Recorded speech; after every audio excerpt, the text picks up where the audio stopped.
Chapter 498. Although Chu Shifeng had some complaints about esteemed Wang Fei, he was very clear that His Highness couldn't let go of that woman. Of course, he hoped that the two of them would patch things up soon. Otherwise, His Highness's icy face would leave his subordinates trembling in fear. After all, when esteemed Wang Fei was in the estate, everyone was much more relaxed. No matter how angry His Highness was, esteemed Wang Fei only needed to say a few good words to smooth things over. But now even Chu Shifeng had to tread carefully, much less everyone else. Using Emperor Tianhui's summons as an excuse, he could go fetch esteemed Wang Fei back. Even if he said it was His Highness who sent him, esteemed Wang Fei should yield, right? Seeing His Highness Duke of Qin remain silent, Chu Shifeng probed, "Your Highness, should this subordinate go?" At this moment, Bailey Mingxiang suddenly spoke up. "Your Highness, why don't you enter the palace from the north gates? You can pick up esteemed Wang Fei on the way." The Duke of Qin's estate was closer to the south gates, while the Han estate was closer to the north. If he brought Han Yunqing to the Duke of Qin's estate, he'd have to go through the south gates. If Long Fei Yi went to find Han Yunqing, then he'd have to go through the north gates. Actually, the journey was the same. The key lay in whether Han Yunqing came or Long Fei Yi went. Bailey Mingxiang was a woman, so she understood women better than Chu Shifeng. She was also more meticulous. She mused that with esteemed Wang Fei's temper, esteemed Wang Fei might not return with Chu Shifeng if His Highness didn't pick her up personally. Unless a woman's heart had given up, she'd always wait for her husband to pick her up. But if His Highness Duke of Qin went personally, everything would be different. What conflict couldn't be resolved if he went personally? Chu Shifeng and Zhao Mama both understood what Bailey Mingxiang meant by her suggestion. Chu Shifeng snorted disdainfully, thinking that His Highness Duke of Qin wouldn't agree. But instead, His Highness Duke of Qin simply said, "You can come with me." Her. Come with him. Bailey Mingxiang's heart gave a lurch as she felt overwhelmed by the favor. If Zhao Mama hadn't shoved her aside, she wouldn't have reacted. His Highness wanted her to follow. Before she could even catch up, her heart was already pounding non-stop. When His Highness Duke of Qin had already walked far away, Bailey Mingxiang hurriedly chased after him under Zhao Mama's urging. She didn't dare to get too close and kept a distance of 3 steps from him. After boarding the carriage, Bailey Mingxiang consciously sat next to the coachman. His heart was filled with anxiety all the way to the Han residence. As soon as the carriage stopped, a cold voice came from inside. "Go and call him out." Yes. Bailey Mingxiang naturally knew that His Highness had asked her to come along to persuade the Princess Consort. She hesitated for a moment, but still mustered up her courage and whispered, "Your Highness, we're already at the door." "Why don't we?" Unfortunately, before he could finish his sentence, Long Fei Yi reprimanded him coldly, "What nonsense are you spouting? Why aren't you going?" Bailey Mingxiang's heart almost jumped out of her mouth. She turned to leave. No, she ran. At this moment, Han Yunqing was changing the dressing on her own wound.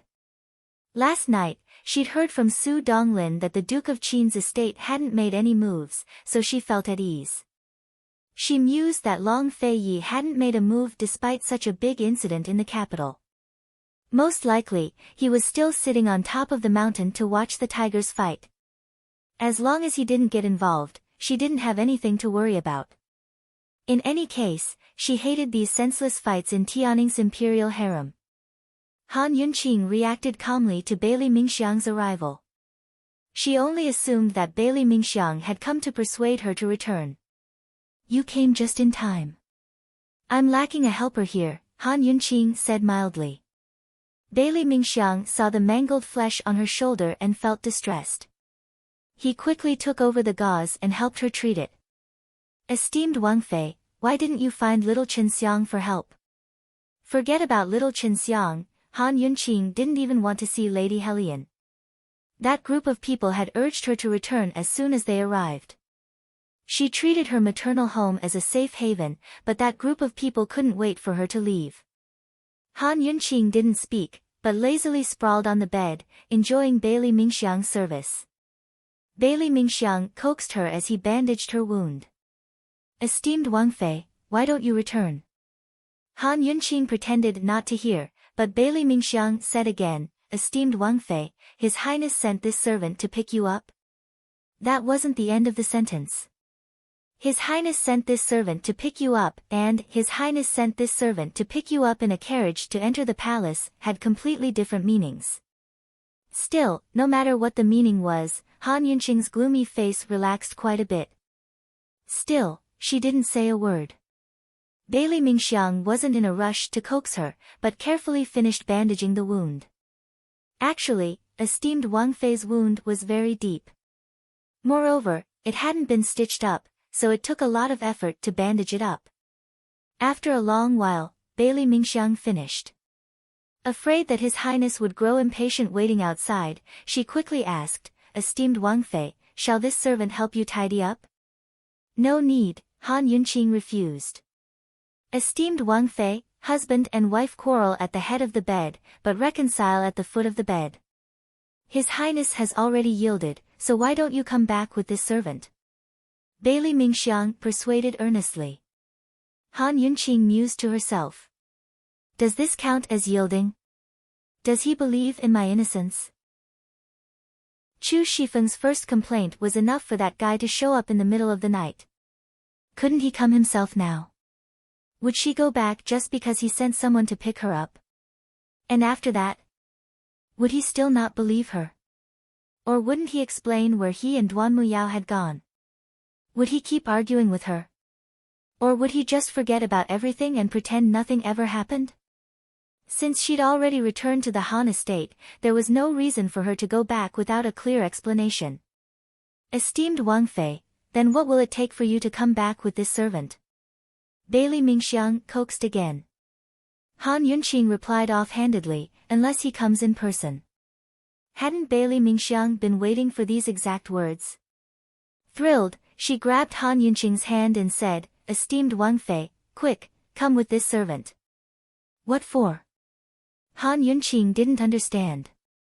Bailey Mingxiang didn't explain, but pulled her outside until they reached the Han estate gates. Han Yunqing halted her steps at the sight of the luxurious carriage parked outside. This was the Duke of Qin's highest-grade carriage. Who else would dare to use it except for Long Fei Yi? Did he really come in person? Seeing esteemed Wang Fei's surprise and delight, Bailey Mingxiang's heart finally settled down. In a low voice, she said, Esteemed Wang Fei, you have to keep your word. His Majesty summoned you and His Highness to the palace. Once you leave, you'll have to go back with His Highness. She didn't say that His Highness Duke of Qin was here to pick up esteemed Wang Fei, but set up a trap for esteemed Wang Fei to jump into. She wanted esteemed Wang Fei to think that His Highness's true purpose was to pick her up and that going to the palace was just a side trip. She had to admit that Bailey Mingxiang was very smart. But what kind of person was Han Yunqing? How could she not see through such little tricks? As soon as she heard the words go to the palace, she guessed what was going on. As it turned out, Emperor Tianhui had summoned her and Long Fei. Long Fei must have come to pick her up along the way. But for some strange reason, she didn't expose them. Instead, she agreed with Bailey Mingxiang. Bailey Mingxiang rejoiced. She knew that esteemed Wang Fei had a stubborn temper, but her heart was still soft before His Highness Duke of Qin.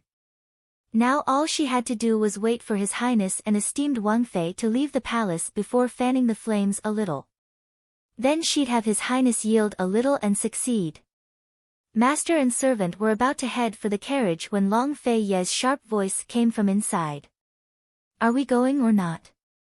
This wasn't his first time here. The first time was when he came to deliver the medical pouch. He'd already yielded twice, so what else did this woman want? He'd been waiting in the carriage for almost an hour. He almost thought that she wouldn't come out. Han Yunqing stopped in her tracks. She didn't want to ask any more questions, but her heart grew cold. This was his attitude when he came to pick her up in person. So impatient. If he waited so long, wouldn't he come in and take a look? If Emperor Tianhui hadn't summoned him, would he have come at all? Your Highness, just then esteemed Wang Fei was. Bailey Mingxiang wanted to explain, but Han Yunqing only glared at him coldly. He only came to find me to enter the palace with him, right? Bailey Mingxiang was put in a difficult spot, but still forced himself to lie. Esteemed Wang Fei, we'll return to the estate once we leave the palace. It's not like you don't know His Highness's temper. His Highness didn't sleep at all while you were gone. Just look at his face later, it won't look good. Han Yunqing's face was gloomy as she curtsied. Qinxia greets your Highness. I've made you wait. It's good that you know. Hurry up and get in. Long Fei Ye's tone was filled with impatience. If Emperor Tianhui hadn't summoned her, Han Yunqing would probably flick her sleeves and leave already. Yes. She suppressed her anger as she got into the carriage. If this was the past, he'd always give her a hand whenever she got in or out of the carriage. But now, he sat unmoving in the carriage. Han Yunqing had already entered, but he didn't even spare her a glance. Han Yunqing maintained a respectful attitude as she sat in the seat furthest away from him with her head bowed. She hadn't even been this distant when she was 100 paces away from him in the past. As the carriage moved forward, the driver hurried along, but Bailey Mingxiang only said in a low voice, "Let's slow down a bit. There's no rush in the palace." There was still some distance between the Han estate and the palace. At least let master and mistress spend more time together. Bailey Mingxiang wasn't sure if she'd overreached herself this time, but her lips quirked up into a self-mocking smile. Inside the carriage, the silence was stifling enough to make it hard to breathe. The air between Long Fei Yi and Han Yunqing seemed to grow heavy and heavy. Unconsciously, Han Yunqing looked up and saw that Long Fei Ye's complexion really wasn't looking too good. After all, she'd taken Bailey Mingxiang's lies to heart. Just what did this guy do with Duan Muyao? Did something happen in Tianshan Kenzo? How did he get by these past few days? Did he really not sleep? Seeing that Long Fei Yi was about to look up, Han Yunqing immediately lowered her head again. Long Fei Yi did indeed raise his head and look over. His eyes were as cold as ice, but they were still focused on her shoulders. The clothes on her shoulders were smooth and clean, with no signs of bandages. Compared to Han Yunqing, his gaze was more wanton. He quickly studied her quiet little face again, as if inspecting a precious treasure he'd lent out to see if it was still in good condition. Still, he didn't say a word. Like this, the two of them walked in silence until they reached the palace gates. It was time to get off the carriage. Chapter 499. The carriage slowly came to a stop. It was time to get off. But Long Fei Yi and Han Yunqing didn't move. One had his head bowed, making it impossible to see his expression, while the other was expressionless as she stared out the window. In the end, it was Han Yunqing who emerged first. She was about to jump off the carriage when Bailey Mingxiang hastily stopped her. Esteemed Wang Fei, Mingxiang will help you. Han Yunqing didn't speak, but jumped off the carriage to avoid him. She wasn't some delicate flower, much less a sickly invalid. Why would she need someone to help her off the carriage? The driver was helpless at the sight. In the past, esteemed Wang Fei had always been helped on and off the carriage by His Highness. By now, Long Fei Yi had recovered his wits and silently got off the carriage. He glanced at Han Yunqing before walking towards the imperial study. Naturally, Han Yunqing followed him. Bailey Mingxiang didn't follow, but stood guard by the carriage with the driver. Han Yunqing was clearly distracted, so she didn't notice that Bailey Mingxiang wasn't following them. As she walked, she found it hard to keep up with Long Fei Yi. His legs were so long that she could take 2 steps with him. Only now did she realize that he'd purposely slowed down when he held her hand in the past. Thinking up to here, she didn't chase after him, but walked at her usual pace. But Long Fei Yi didn't slow down at all, but picked up his pace instead. As a result, the distance between the two of them grew wider and wider. As she watched Long Fei walk further and further away, Han Yunqing's expression grew uglier and uglier. She almost turned to leave. With his attitude, he probably wouldn't even notice if she suddenly disappeared. Damned Emperor Tianhui. It was enough to summon Long Fei Yi, but why did he summon her as well? Sulking, Han Yunqing cursed Emperor Tianhui countless times in her heart. By the time she reached the door to the imperial study, Long Fei Yi had already been waiting for her with a taut face. She still walked the remaining few steps quickly. However, as soon as she reached his side, he went straight into the house and left her with his back facing her. Long Fei Yi. Han Yunqing was so angry that she glared at him. Unfortunately, it was useless. He didn't have eyes on his back and couldn't see. She walked in with large strides, looking like she was telling strangers not to come near and acquaintances not to disturb her. Her expression was really twice as ugly as Long Fei Yi's. Emperor Tianhui disliked Long Fei Yi's cold face to begin with. Now that he saw Han Yunqing's expression, he assumed that this couple wasn't giving him any face and immediately grew gloomy. This assassination attempt had nothing to do with him. What was the attitude of these two people? Come and have a seat. Yunqi, did you get a fright this time? Emperor Tianhui asked with concern as he walked towards the tea table. He hadn't summoned the Duke of Qin and his wife to question them, but simply wanted to chat. No, Han Yunqing answered straightforwardly. Could she say that she was really frightened? Could she say that without Gu, she would have been shot to death by the arrows long ago? Could she really be frightened by the sight of Gu Qixiao's battered back and bruised body? She wasn't here to complain and make Emperor Tianhui laugh at her. If Long Tianma and Mu Qinggu hadn't escalated the situation to the point of endangering the capital, Emperor Tianhui might even be thanking those crossbow archers. Did you get hurt? Emperor Tianhui asked next. No. Han Yunqing replied mildly. Emperor Tianhui was about to ask some more questions, but Han Yunqing's curt reply made him unable to continue. After sitting down, he made a gesture, and Long Fei Yi sat down across from him. There were only 2 seats at the table in the imperial study, so Han Yunqing had nowhere to sit. Emperor Tianhui should have given her a seat, but he didn't say a word. Instead, he slowly steeped some tea. Long Fei Yi didn't speak either, but Han Yunqing stood behind him like a servant girl. Her head and eyes were bowed, but her back was still ramrod straight. Emperor Tianhui was about to pour some tea for Long Fei Yi when Long Fei Yi stopped him. I don't dare. Chindi will do it. His movements were 100 times more elegant than Emperor Tianhui's. Imperial brother didn't make a special trip to find Chindi for tea, did you? He started the conversation without paying any attention to Han Yunqing standing on one side. Emperor Tianhui glanced at Han Yunqing in astonishment.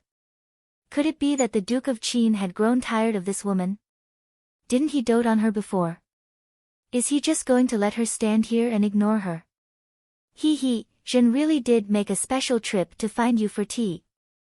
Ever since the black market gunpowder explosion, Zhen's ears haven't had a moment of peace, Emperor Tianhui sighed with emotion. Imperial brother has worked hard for the country. It's been hard on you, Long Fei Yi said half-heartedly. Emperor Tianhui sighed and asked, have you found any clues about those crossbow archers? You'll have to ask the Imperial Guards to find out. Chindi is waiting for news too, Long Fei Yi pushed the blame away. Emperor Tianhui suddenly lost his temper. Those useless Imperial Guards, they can't even find the culprit when they're trying to catch a turtle in a jar. Zhen will give Mu Qinggu 3 days. If he doesn't find the culprit by then, Zhen will cripple him. Long Fei Yi remained silent for a while before he said, you can't blame the young general. Chindi personally searched for an entire day without finding the culprit. Emperor Tianhui was astonished by his words. Aside from the Empress Dowager's birthday banquet, the Duke of Qin had never shown favoritism to any faction despite his overwhelming power. But today he was speaking up for Mu Qinggu. He'd clearly stayed in the Duke of Qin's estate without making any moves over the past few days, so where did the search come from? Moreover, Mu Qingwu's subordinates had turned traitor and almost took Han Yunqing's life. Didn't that guy bear a grudge? Don't blame him. There's actually a traitor in the Imperial Guards. How serious is that? How can Jin not blame him? Emperor Tianhui slapped the table angrily. Long Fei Yi didn't feel any pain or itch. He has so many soldiers in his hands, so it's impossible to cover every single one of them. It's inevitable. If Imperial Brother wants to deal with him, he'll have to wait until this matter is over. Now's the time to use people. Emperor Tianhui's eyes flickered with complicated emotions. The Duke of Qin seemed to be aloof and neutral on the surface, but his words were clearly protecting Mu Qingwu. Was there some secret between the Duke of Qin's estate and General Mu's estate? Emperor Tianhui drank a few cups of tea before he spoke again. You know what happened at the military depot last night, right? How could gunpowder be so easy to get? As Chindi sees it, this incident and that incident at the black market aren't much different. Emperor Tianhui was more concerned about that than anything else. What do you mean? He asked anxiously. Only the armies of the two nations have access to gunpowder. General Mu wouldn't be stupid enough to light it up in front of his own house, right? Long Fei Yi laughed lightly. His words were obviously suspecting the Chu clan. Emperor Tianhui laughed coldly. What if he was hiding it for himself and accidentally detonated it? This, Long Fei Yi gave him a meaningful look, but stopped favoring the Mu clan. That's hard to say. Chindi was only guessing on the spur of the moment. As for the truth, it's still up to Imperial Brother to decide. But his previous words had already planted the seeds of doubt in Emperor Tianhui's heart. General Mu's estate held one of Tianning's 3 largest military forces and commanded 100,000 Imperial Guards. It was only natural that they were loyal to Tianning, but who they were loyal to had always been a variable. This was especially true after His Highness Duke of Qin's forces grew strong enough to contend against Emperor Tianhui's. He seemed to be neutral on the surface, but was actually the most worrisome of all. It wasn't until Emperor Tianhui reactivated the Crown Prince and united father and son against the Duke of Qin's estate that General Mu's stance became clear.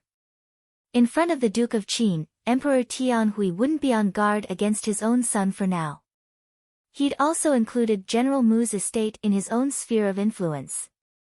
But now the Imperial Guards had changed sides, the Crown Prince was insinuating insinuations and squeezing out noble Consort Chu, the military depot had exploded, and the Duke of Qin's attitude today, how could the paranoid Emperor Tianhui set his heart at ease? What Long Fei Yi wanted was for Emperor Tianhui to grow suspicious of the Mu clan and the Crown Prince. After being reactivated, the Crown Prince had long harbored thoughts of rebelling and usurping the throne. But he'd always lacked the right opportunity to do so. Now was a good chance. Of course, the Crown Prince was still too young and inexperienced to accomplish anything on his own. But things would be different if the Mu clan had thoughts of rebellion as well. As long as the Mu clan could harden their hearts to help the Crown Prince, the Chu clan wouldn't be able to reap any benefits no matter what they did. Long Fei Yi hadn't made a move this entire time, but he was still keeping track of the situation. At this point, Emperor Tianhui didn't ask any more questions, but started chatting about other irrelevant topics. Long Fei Yi kept to himself as he replied, even nodding his head several times without saying a word. As they chatted and drank tea, 2 hours passed by. Han Yunqing's legs were sore from all the standing. She couldn't help but glance at Long Fei Yi multiple times, but Long Fei Yi seemed to have forgotten about her existence and completely ignored her. Of course Emperor Tianhui remembered her existence. He gave her a meaningful look before having Eunuch Luo set up the chessboard. Duke of Qin, you haven't exchanged pointers with Zhen in a long time. If you don't lose today, I won't let you go. Who would dare to win a game of chess against the Emperor? But Long Fei Yi dared. He'd played chess countless times since he was young and had never lost a single match. Long Fei Yi didn't speak, but the white and black chess pieces soon began to play against each other. Long Fei Yi's stance showed that he wasn't planning to lose. If he wasn't planning to lose, did that mean he wasn't planning to leave? Han Yunqing kept her eyes lowered as she stared at the chessboard. She was alone in a world of silence. This game of chess went on for a full 4 hours. By the time night fell, there was still no winner. Including the previous 2 hours, Han Yunqing had been standing for a total of 6 hours. Her calves had even gone numb. In the end, an urgent report arrived, prompting Emperor Tianhui to stop the game. He, looks like Zhen has no choice but to let you go today. Chindi should take his leave as well. Long Fei Yi lazily rose to his feet. He walked easily, but Han Yunqing's legs almost gave way as soon as she took a step. Still, she steadied herself. Her calves grew numb with each step, but she kept her back straight and her head held high as she followed him out. Emperor Tianhui stared at their departing figures, filled with doubts. He was trying to figure out what had happened between Long Fei Yi and Han Yunqing, but the current situation in the capital made him too preoccupied to think about it. Just like before, Long Fei Yi was walking in front while Han Yunqing followed behind. But she was no longer looking at his back, but staring at the road with her head bowed.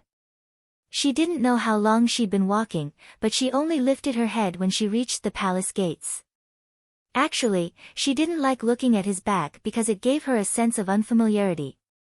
But this time, she didn't even have time to look at Long Fei Yi's back, because Long Fei Yi had already boarded his carriage. Chapter 500. Seeing esteemed Wang Fei walk out alone, Bailey Mingxiang hurriedly ran over to receive her. Esteemed Wang Fei, get in the carriage. His Highness is waiting. Where are we going? Han Yunqing asked indifferently. Back to the palace with His Highness. Esteemed Wang Fei, you said that as long as His Highness personally came, you would return to the palace. Quickly get in the carriage. His Highness is waiting. Although Bailey Mingxiang was comforting her with a smile, her heart was very uncomfortable. She never thought that His Highness would come out first and even get into the carriage. Did something happen between the two of them in the palace? Why was esteemed Wang Fei so disappointed? Han Yunqing didn't say anything as she seriously looked at Bailey Mingxiang. Bailey Mingxiang was still resisting at first, but soon he couldn't take it anymore and avoided her gaze. Go tell, he doesn't need to wait for me. Saying this, she prepared to leave, but Bailey Mingxiang hurriedly pulled her back. Get in the carriage. It's not like you don't know His Highness' temper. If you yield 1 step, His Highness will definitely yield 10 steps. Han Yunqing insisted on leaving, but Bailey Mingxiang wouldn't let her go. He earnestly tried to persuade her, esteemed Wang Fei, if His Highness didn't have you in his heart, he would have left long ago, right? He's still waiting in the carriage. You should think about it carefully. Han Yunqing looked at Bailey Mingxiang and her eyes suddenly turned red. All the grievances she had felt in the imperial study came flooding back. Mingxiang, my leg hurts. Leg? What's wrong with esteemed Wang Fei's leg? Bailey Mingxiang was anxious. He was about to crouch down to inspect her leg when His Highness Duke of Qin's impatient voice came from the carriage. Han Yunqing, why aren't you leaving yet? His tone was so fierce. He had never been this fierce since she'd met him. Ever since he accompanied her to pay respects to Empress Dowager Li, he would often rush her. No matter how anxious and impatient he would always stop 3 to 5 steps away from her and turn to look at her. Coldly, he asked, Han Yunqing, aren't you leaving yet? He had never abandoned her, nor had he ever gotten angry. But this time, he had left her on the road. He was so fierce. Han Yunqing strode to the window and asked coldly, Your Highness, please wait for a moment. I have something to ask Your Highness. I'll leave after that.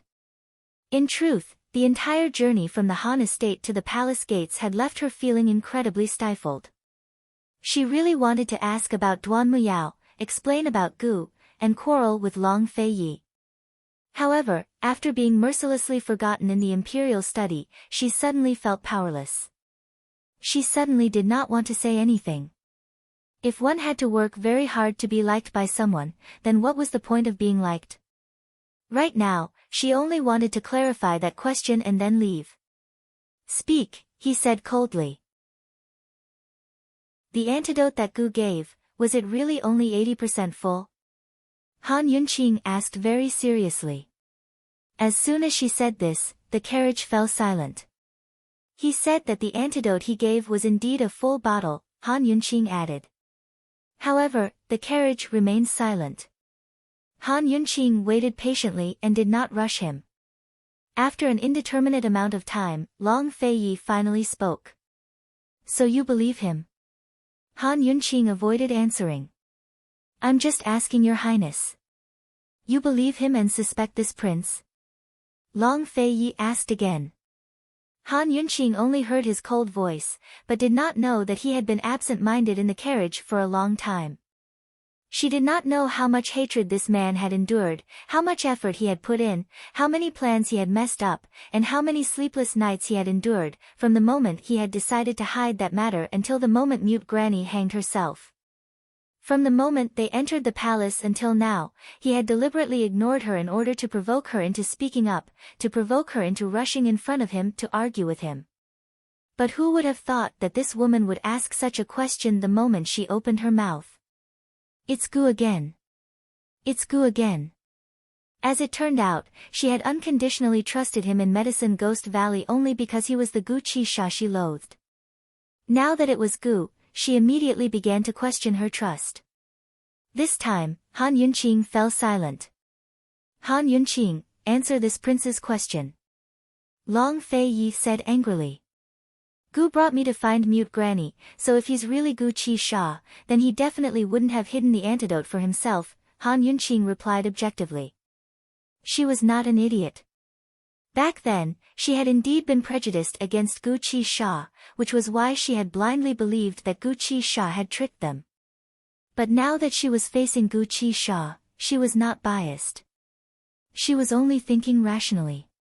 Even though she did not say it outright, everyone understood what she was implying. Whoever had hidden the antidote for the broomcorn millet poison would have Mute Granny in their hands. By hiding Mute Granny, they were undoubtedly hiding the mystery of her origins. You think that Mute Granny is in this prince's hands? He did not know what Long Feiyi's expression was like in the carriage, but he actually went straight to the point. Gu wouldn't have hidden it for himself.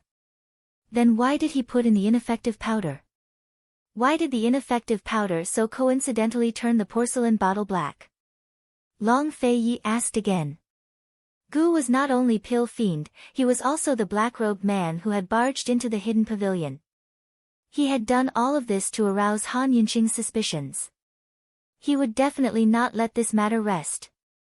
He, Long Feiyi, had never needed to lie to any woman. But since he had already told this woman, he would definitely not admit to it. Even if he died, he would not admit it.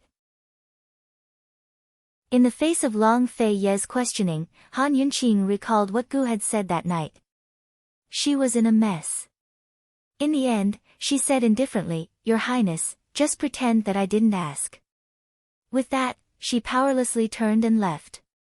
However, Long Feiyi alighted from the carriage and shouted angrily, Han Yunqing, stop right there. Han Yunqing really did stop in her tracks. Does your highness have any other orders? You still haven't answered this prince's question. Do you think that Mute Granny is in this prince's hands? Long Feiyi's dark eyes were filled with stubbornness. However, Han Yunqing remained silent. Long Feiyi grabbed her hand fiercely. Answer me. However, Han Yunqing ultimately lowered her head. This man's contemptuous smile in the brothel had pierced her heart. She was no longer the foolish woman who would stare at him foolishly. Before she could clearly distinguish right from wrong, she wouldn't believe Gu. She wouldn't believe him. She wouldn't believe anyone. Finally, Long Feiyi released her hand and coldly ordered, Someone, send her back to the Han estate. Han Yunqing's heart skipped a beat, but a self-deprecating smile appeared on her face. She had guessed correctly. Bailey Mingxiang had been lying to her all this time. Fine, I'll go back. Long Fei Yi, if I go back, I'll never come back. Bailey Mingxiang was scared out of her wits. She didn't dare to persuade His Highness Duke of Qin and could only chase after esteemed Wang Fei.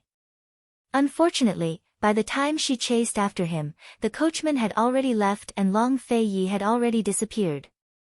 Looking at the empty space behind her, Bailey Mingxiang suddenly didn't know how to persuade him. At this moment, any words would be useless. His Highness Duke of Qin really had left. Han Yunqing didn't take the carriage, but endured the pain in her legs to walk back to the Han estate. Bailey Mingxiang followed her all the way until she settled down at the Han estate.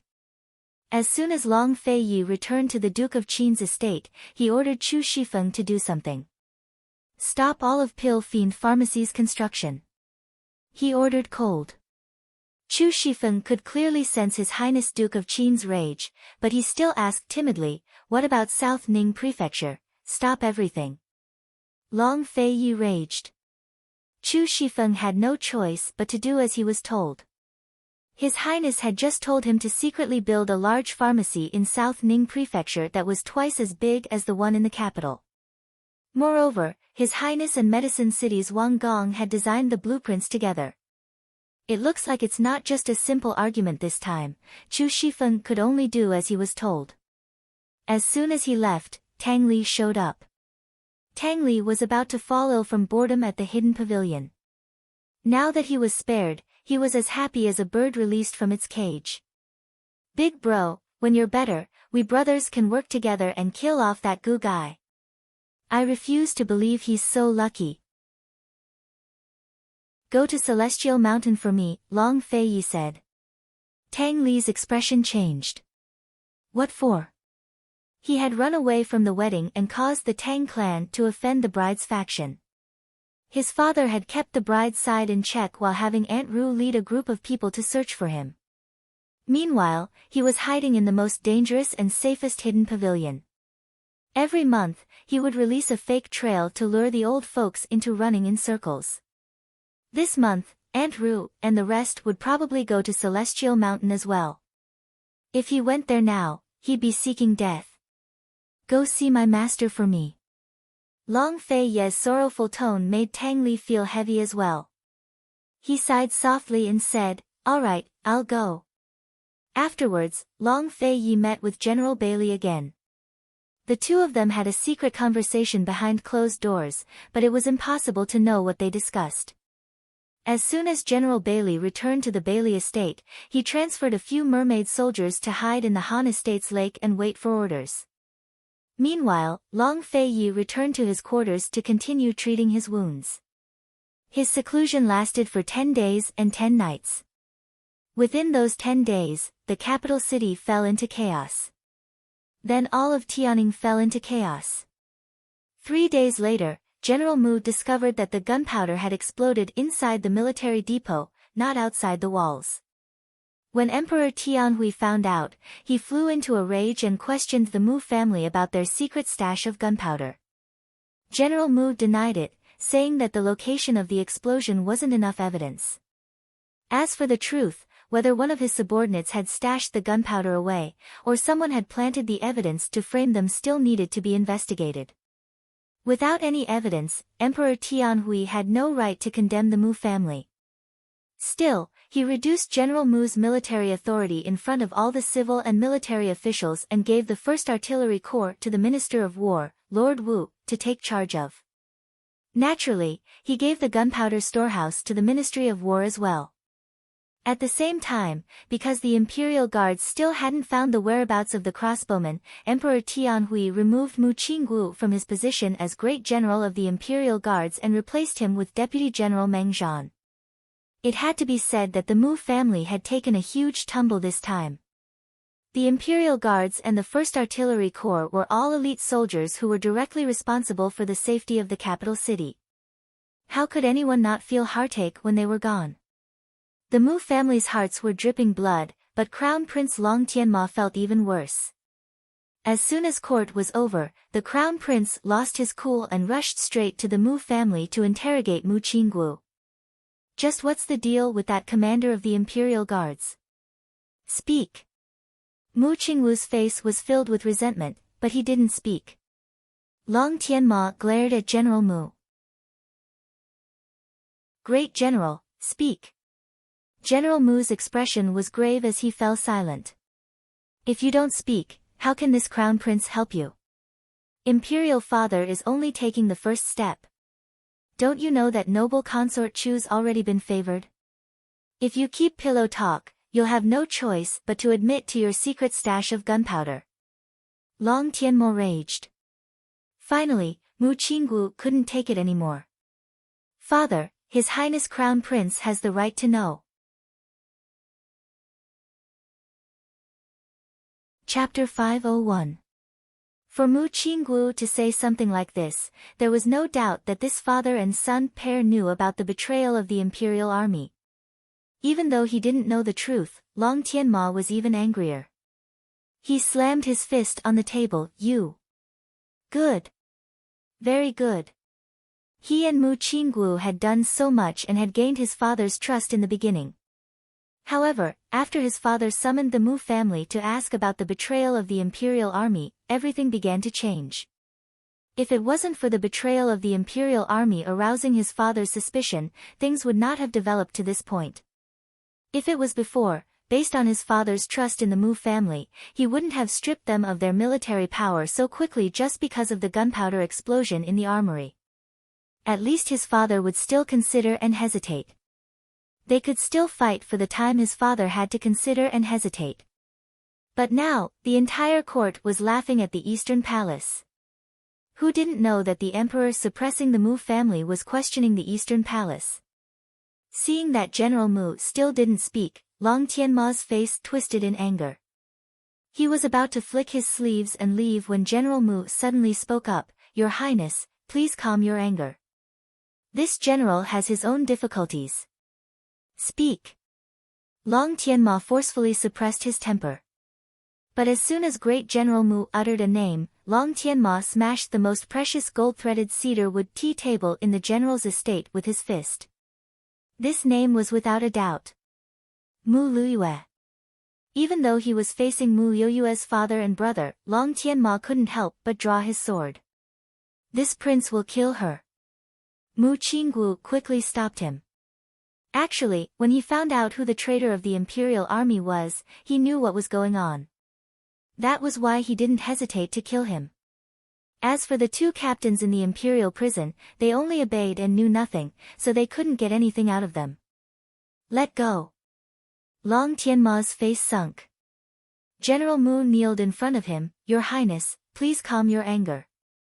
My unfilial daughter has done such a ridiculous and muddle-headed thing. This general really has no face to face you. Long Tianma snorted coldly. You've kept it a secret until now. Do you still have any shame? Mu Qinggu sighed deeply and knelt down as well. Your Highness, my sister deserves to die 10,000 deaths, but she is the crown prince's wife. Upon hearing this, Long Tianma calmed down. Crown princess. How could he forget that Mu Luyue had such a title? The crown prince consort, his woman, the mistress of the Eastern Palace. Mu Luyue had committed a crime with such an identity, so it was destined that this matter had to be kept a secret. Otherwise, not only would the Mu family suffer, but even the Eastern Palace would suffer. Imperial father was already so suspicious. If she exposed Mu Luyue, it would undoubtedly give Imperial father the opportunity to suppress him. Your Highness, please don't lower yourself to Yoyue's level for the time being. When this matter is over, I will definitely teach her a lesson. Your Highness, the best thing to do now is to quickly find those crossbowmen. Otherwise, His Majesty will definitely pursue this matter. The Mu family's father and son both earnestly advised.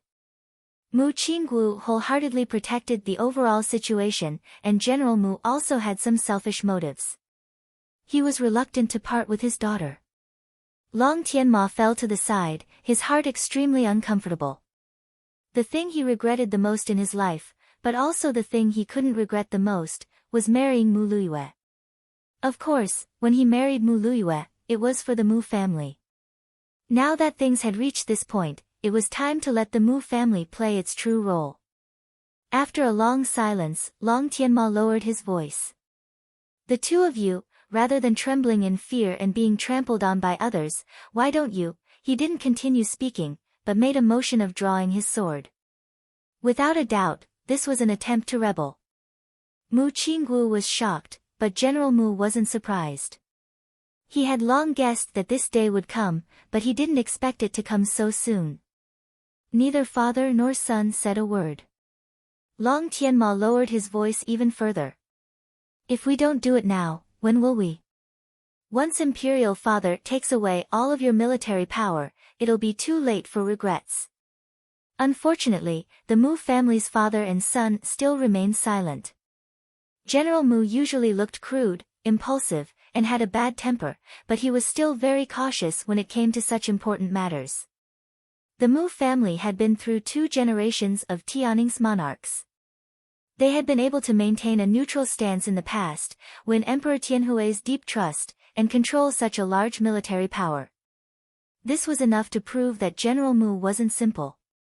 As for Mu Qinggu, his heart wasn't so complicated.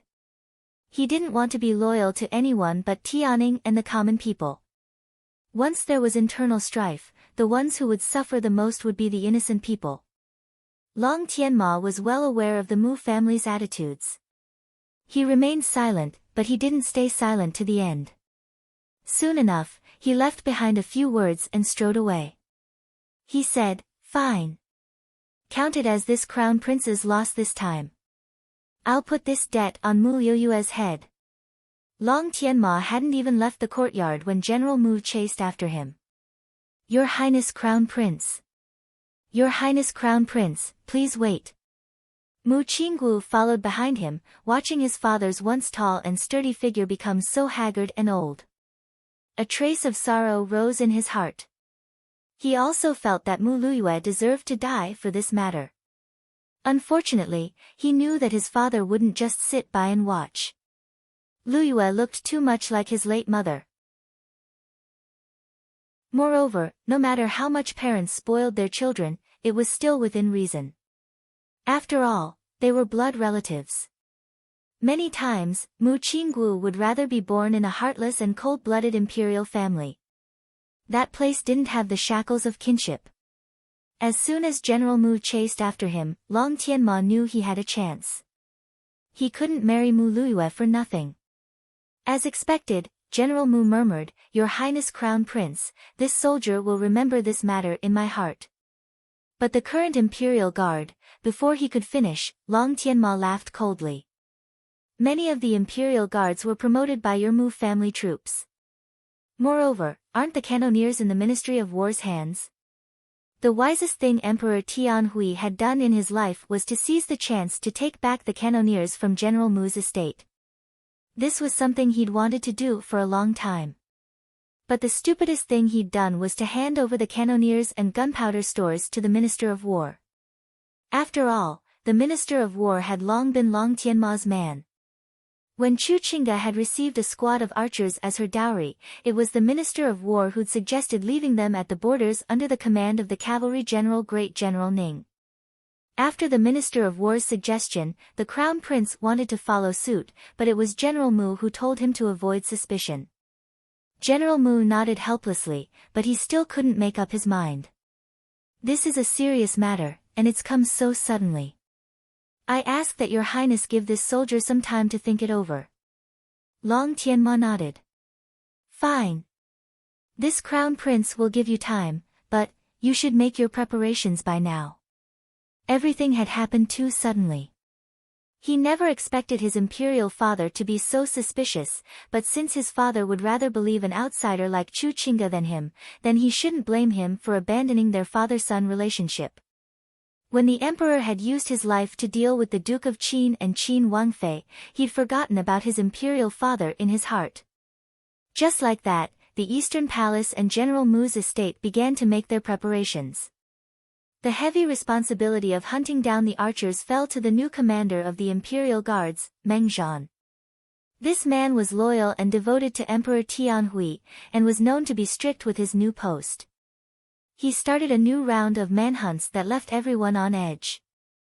Emperor Tianhui doted on Chuqinga again. He was already prepared for this, so after a round of pillow talk from Chuqinga, he finally gave the Imperial Guards a special order to search the residences of the various members of the Imperial clan. After all, the Imperial Guards were limited in their search of the various residences before this. Once the news spread, all of the upper-class nobles were thrown into an uproar. Meanwhile, the Duke of Qin's estate was the quietest. Wang Fei wasn't at home, while His Highness Duke of Qin was in closed-door cultivation. Su Xiaoyu had returned because Pill Fiend Pharmacy had stopped working. She spent all day with Xiao Mama, the two of them looking at each other in silence. As for the Han estate, Han Yunqing hadn't said a word for days. To outsiders, it looked like she was hiding in her rooms to sleep, but in reality, she'd locked herself up in the large space of the detox system. Back in the black market, she'd mixed perplexing butterfly illusion and beauty's tears into the poison pond before leaving them in the detox system. She was supposed to hide in there for some peace and quiet, but discovered that the three poisons seemed to be reacting with each other. Although she wasn't sure what was going on, she could sense that the perplexing butterfly illusion's corrosive properties were weakening.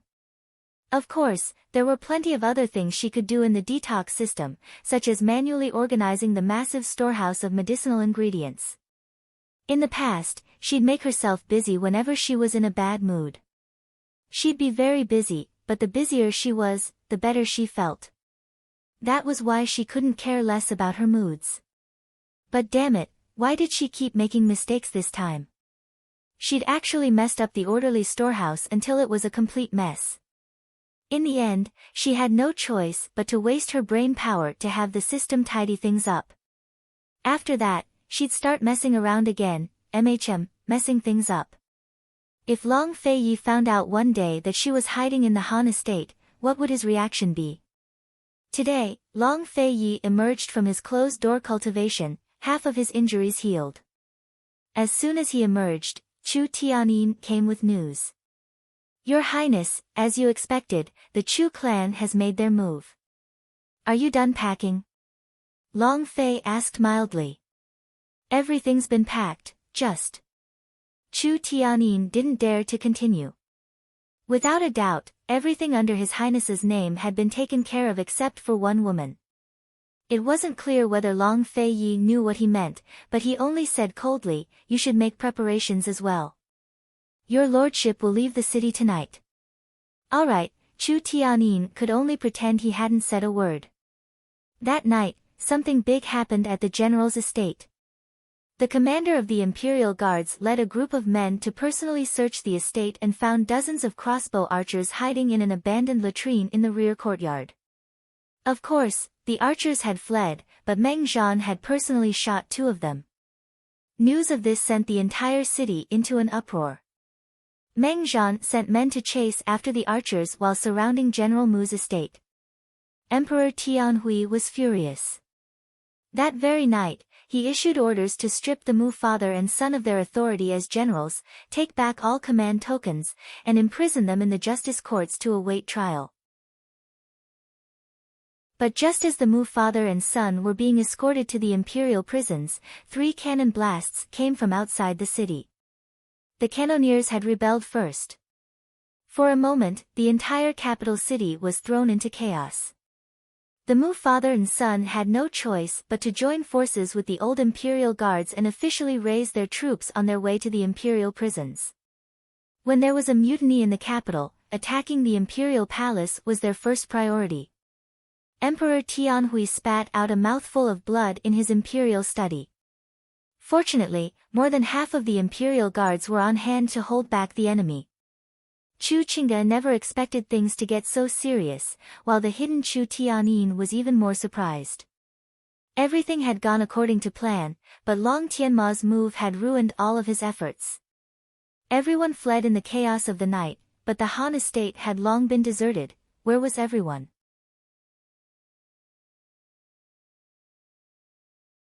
Chapter 502. Where were the Han family members? Where was Han Yunqing? When there was a coup d'état, it was common to take advantage of the chaos to burn, kill, and plunder.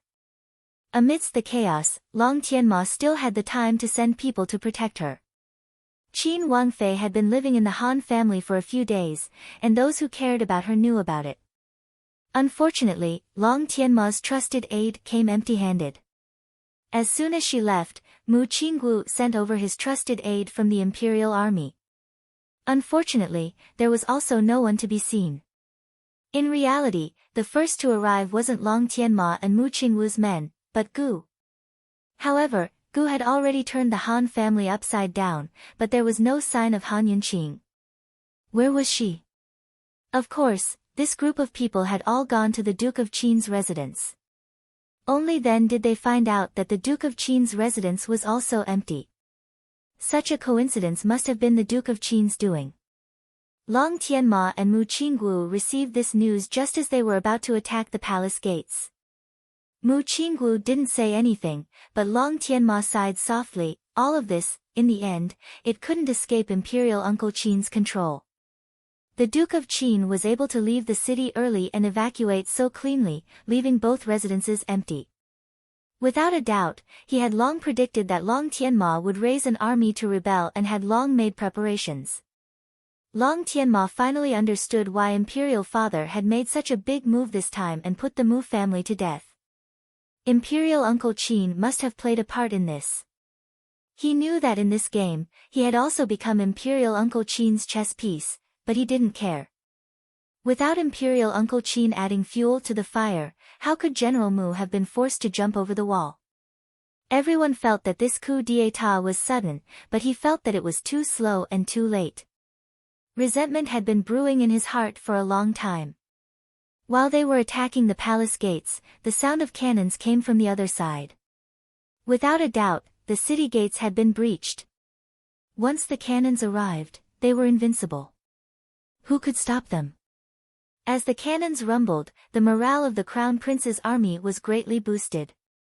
The huge wooden stakes slammed into the thick and heavy palace gates with loud bangs. It looked like the gates were about to be smashed open. Inside the palace, Emperor Tianhui was sitting in his imperial study, but the various concubines and servants had long packed up their valuables and fled. Of course, there were plenty of loyal servants who stood guard outside the study, swearing to follow Emperor Tianhui to their deaths.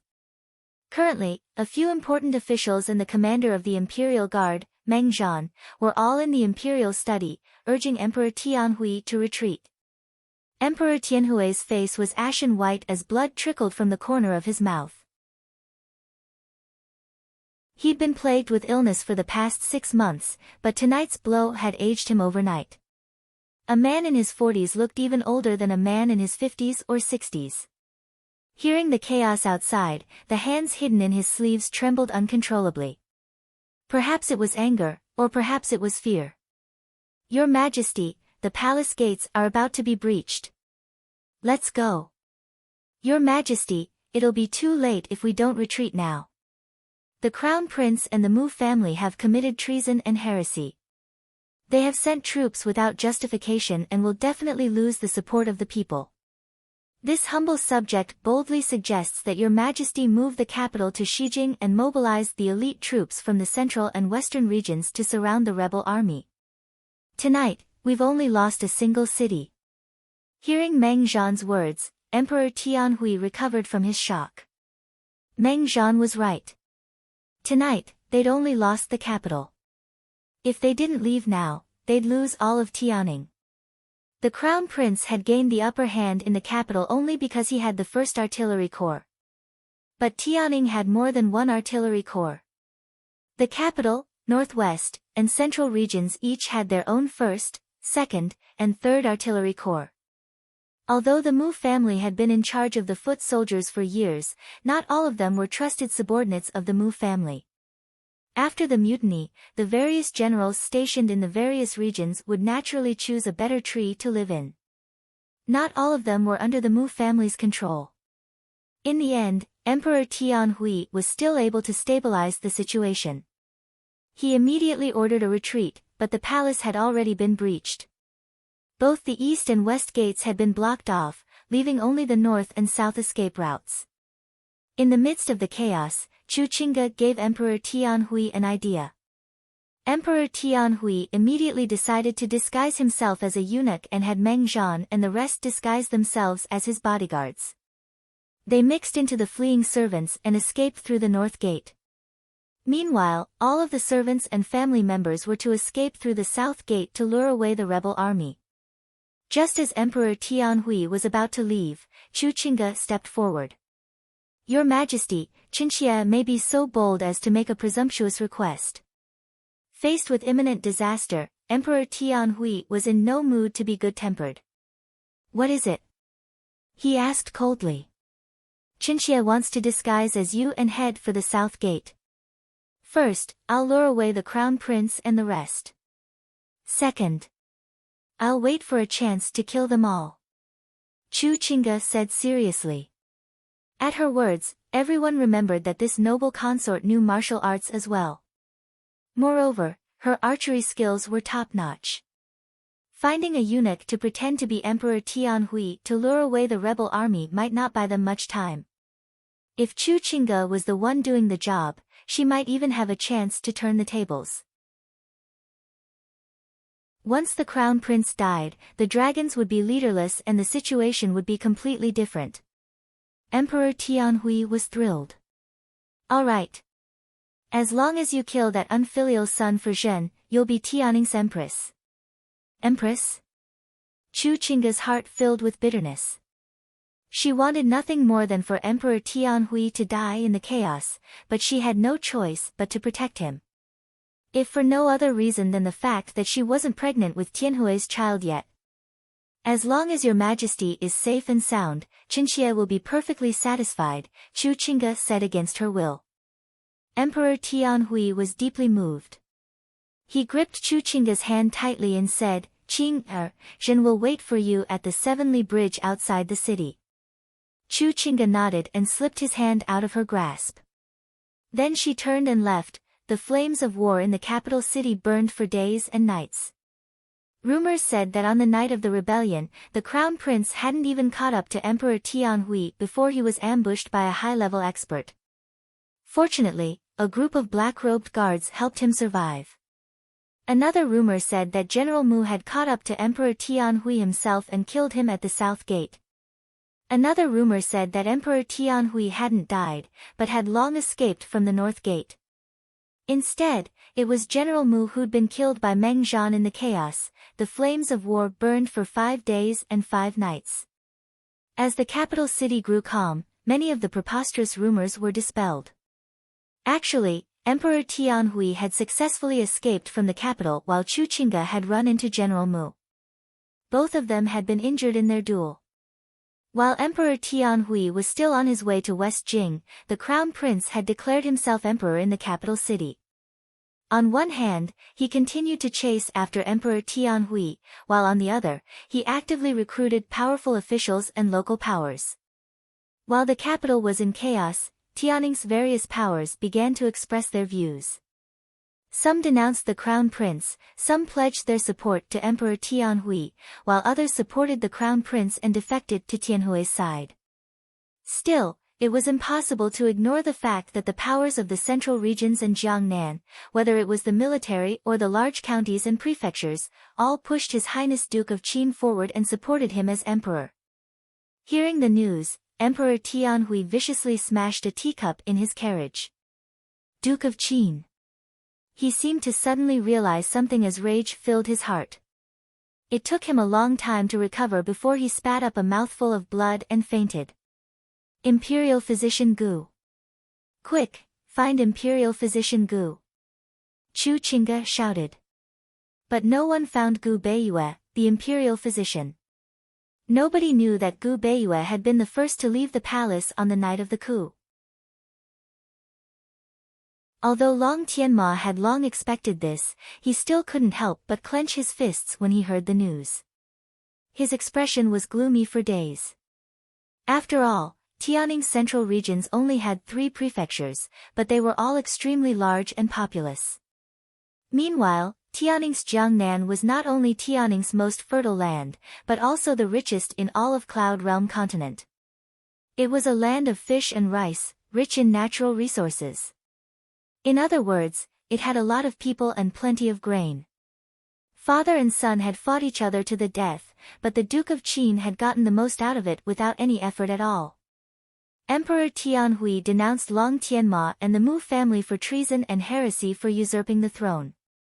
Long Tianma immediately retorted by accusing Emperor Tianhui of listening to slander and failing to distinguish right from wrong by framing and killing loyal subjects. Father and son fought each other to death, but the Duke of Qin didn't say a word. He kept a low profile, but his voice was the loudest and most popular. A month later, Tianning's situation had settled. Emperor Tianhui had taken control of the 10 prefectures in the northwest from West Liang and used the name of Tianning. Long Tianma had taken over the capital and 7 prefectures in the northeast and used the name of Tianan. Meanwhile, the central and southern regions remained as they were. No one dared to seek refuge with Tianning or Tianan, much less rise up in rebellion. Very soon, rumors began to spread that the Duke of Qin would attack the capital and swallow up the 10 prefectures in the northwest. Both Emperor Tianhui and Long Tianma grew restless, while the armies of Jiangnan and the central regions grew restless. But, in reality, no one knew where His Highness Duke of Qin was. After that night in the capital, His Highness Duke of Qin seemed to have vanished into thin air. He never showed his face in public again. Meanwhile, Han Yunqing was still sitting in her carriage. She knew what was going on as soon as she saw the chaos in the capital. It wasn't because she was smart, but because she'd gotten a good grasp of Long Fei Ye's methods after interacting with him for so long. When she overheard the conversation between Long Fei Yi and Emperor Tianhui in the imperial study, she already knew which move the Long Fei Yi would make. She was about to tell 7th Madam to pack up and leave when the Bailey Army's mermaid soldiers suddenly appeared and took them out of the city via the waterways. After leaving the city, 7th Madam and the rest were arranged to take a different route while she boarded the carriage alone. The mermaid soldiers said that His Highness Duke of Qin wanted to see her. Who knew that they'd end up traveling for an entire month towards the south? It was more like a sightseeing trip, with beautiful scenery along the way. Occasionally, they'd hear news about Emperor Tianhui and Long Tianma, but Han Yunqing wasn't in the mood to pay attention to such details. She was very quiet the entire time. At first, she didn't ask any questions, but allowed the mermaid soldiers to arrange things. All she did was follow them, and when she was bored, she'd hide in the detox system and sleep for an entire afternoon. But gradually, she couldn't take it anymore. Long Fei Yi said he wanted to see her, but where was he? Where was he? Where was he? She asked the mermaid soldiers multiple times, but none of them knew. All they said was that His Highness Duke of Qin had ordered them to head towards South Ning Prefecture. Didn't that bastard allow her to go back to the Han estate? Why was he still looking for her? If he wanted to find her, then so be it. Why did he have her head south for so long without showing his face? Just what did he want? Han Yunqing was so angry that she almost poisoned the mermaid soldiers and fled, but she didn't. Instead, she grew even more taciturn and didn't ask any questions. Until one day, the carriage slowly came to a stop in front of an estate. "Esteemed Wang Fei, please get off the carriage," the mermaid soldier reported in a low voice. Han Yunqing had just emerged from the detox system and was still groggy. She got off the carriage as soon as she heard the words "get off," but she froze when she saw the familiar doors.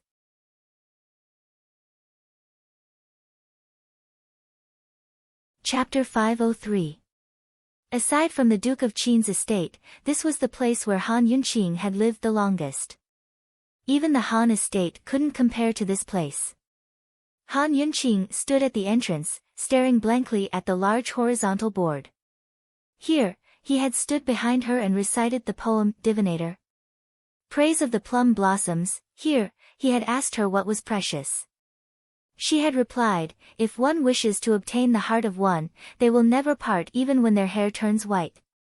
Here, she had gotten used to leaning on his shoulder to sleep. He had accompanied her through Tianning's coldest winter. This was the famous Jiangnan Plum Blossom Sea, the most famous of Jiangnan's 3 great gardens. It was named after the plum blossoms that bloomed like a sea every winter and spring.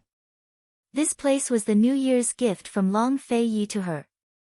She had kept the command tablet in her medical pouch. Everything from last winter was still vivid in her mind. When she left, she had wondered if she could stay for another season, but, Long Fei Yi, summer hasn't even passed yet. How did we become like this? Are you in the estate? Esteemed Wang Fei, please.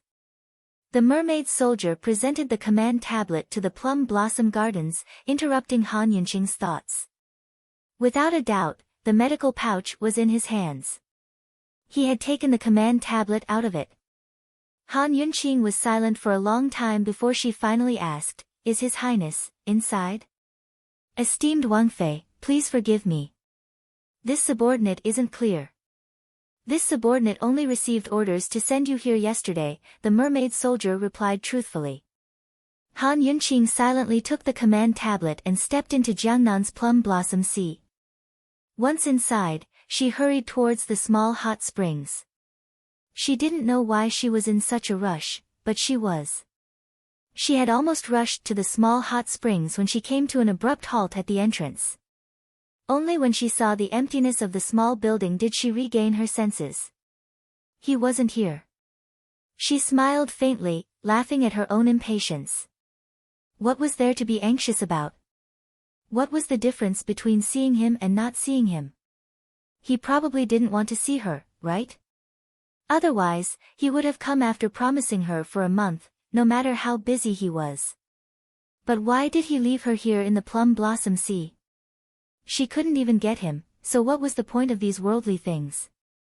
Han Yunqing found a mermaid soldier. Where is the Han family? His Highness has already arranged a residence in the South Ning County. Princess Consort, please be at ease. The mermaid soldier honestly replied. Prepare the car. I'm going to South Ning, Han Yunqing said calmly. The mermaid soldiers did not receive any orders from His Highness, so they could only listen to their mistress. However, just as the carriage was ready, the sky was suddenly covered with dark clouds. Thunder rumbled, and a torrential downpour was imminent. Han Yunqing could only wait for the rain to stop. She sat on the doorstep and watched the rain get heavier.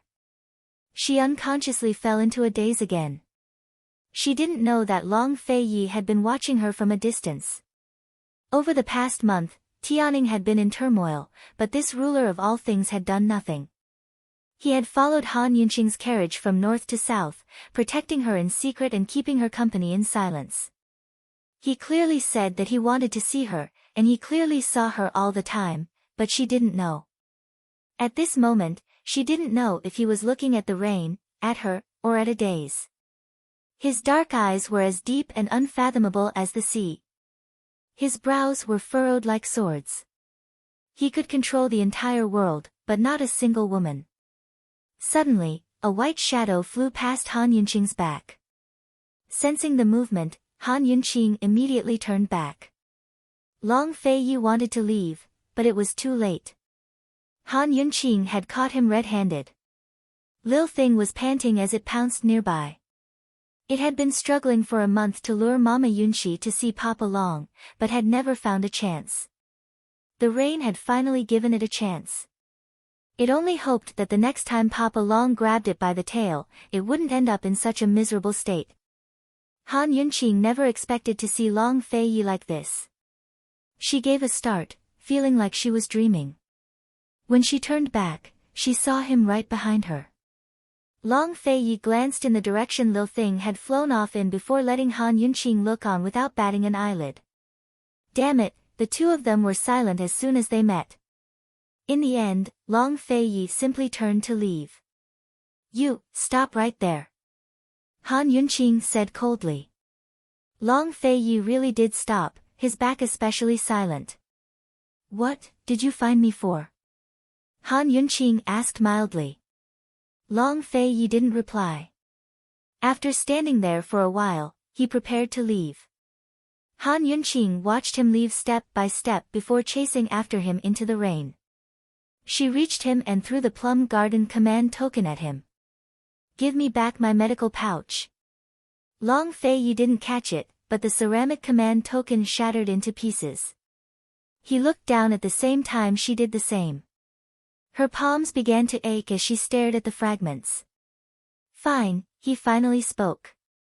She looked up at him, only to see him as usual, his face cold and still. "Your lordship will go get it. When will you bring it?"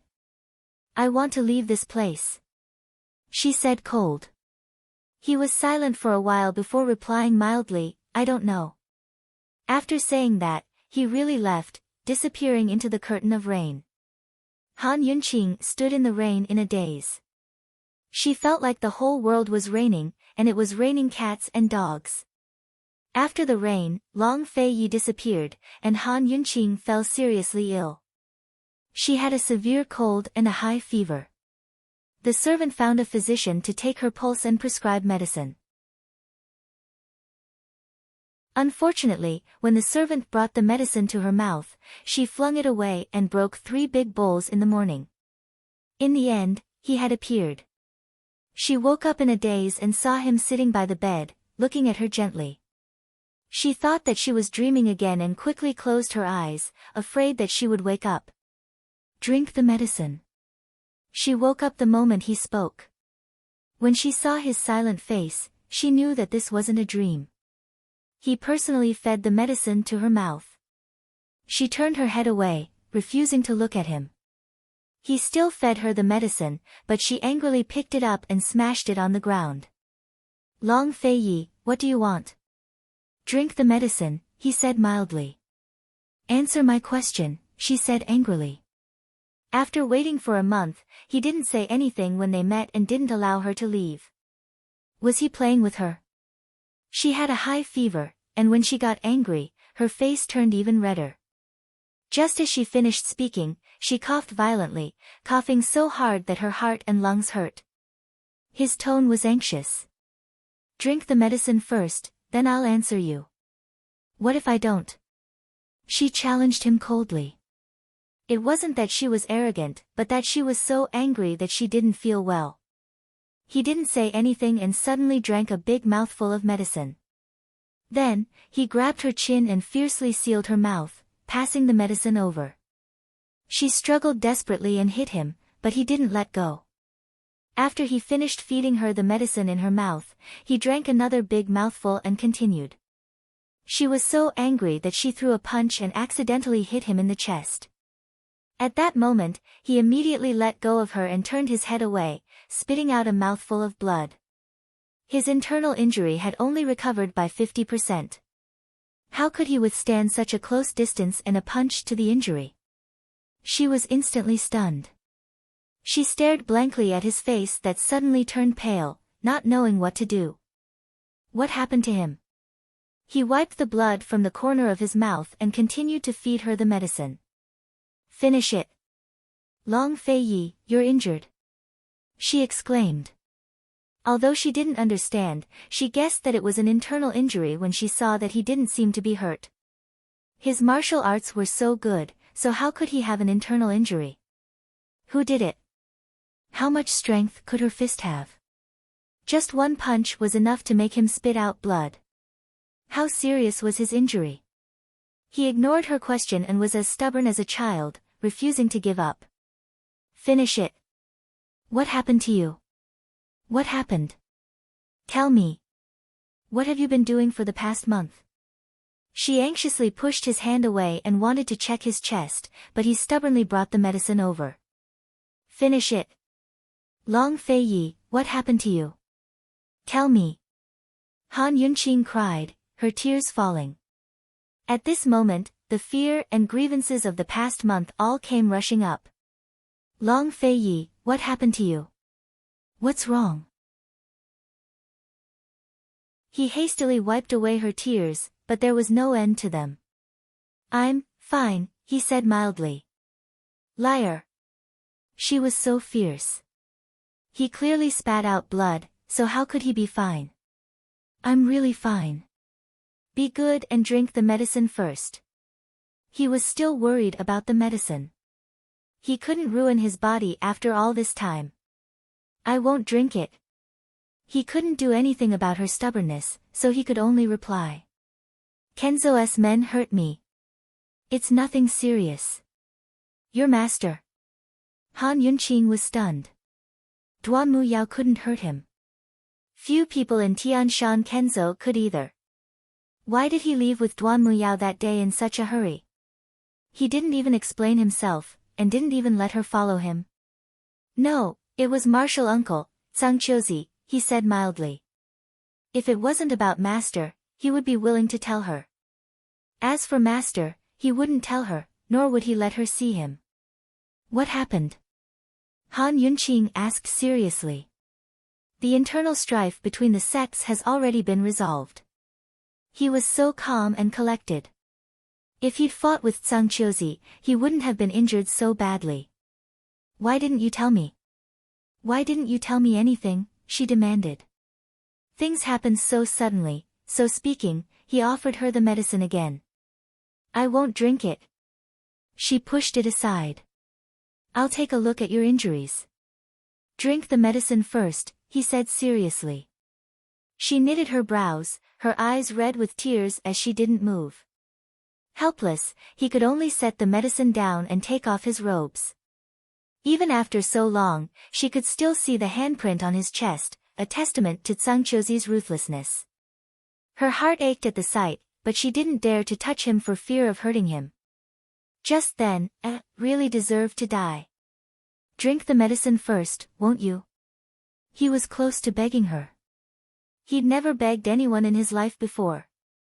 The 3 prefectures of the central region and the 15 cities of Jiangnan were all waiting for his command, but here he was begging a woman to drink medicine. But this woman refused to drink it. You suspect that Gu and I aren't innocent. You're looking down on me. This wasn't a question, but a definite accusation. His hands stiffened. No, he said quickly. But he quickly added, I can't kill you, but I'll kill Gu Qishao. He did mind. I didn't do it on purpose. Back then. She hastily explained the situation to him. For the sake of avoiding that black-robed expert, she and Gu had no choice but to do so. Later on, she dressed Gu's wounds before putting on her clothes properly. That wasn't on purpose at all. Leaving aside the fact that it was her savior who'd been hurt, even if it wasn't, she couldn't care less in such an urgent situation. Gu's injuries were too severe, so saving him was a race against time. Despite her explanations, his face was still gloomy. I'll never forgive you. Drink the medicine.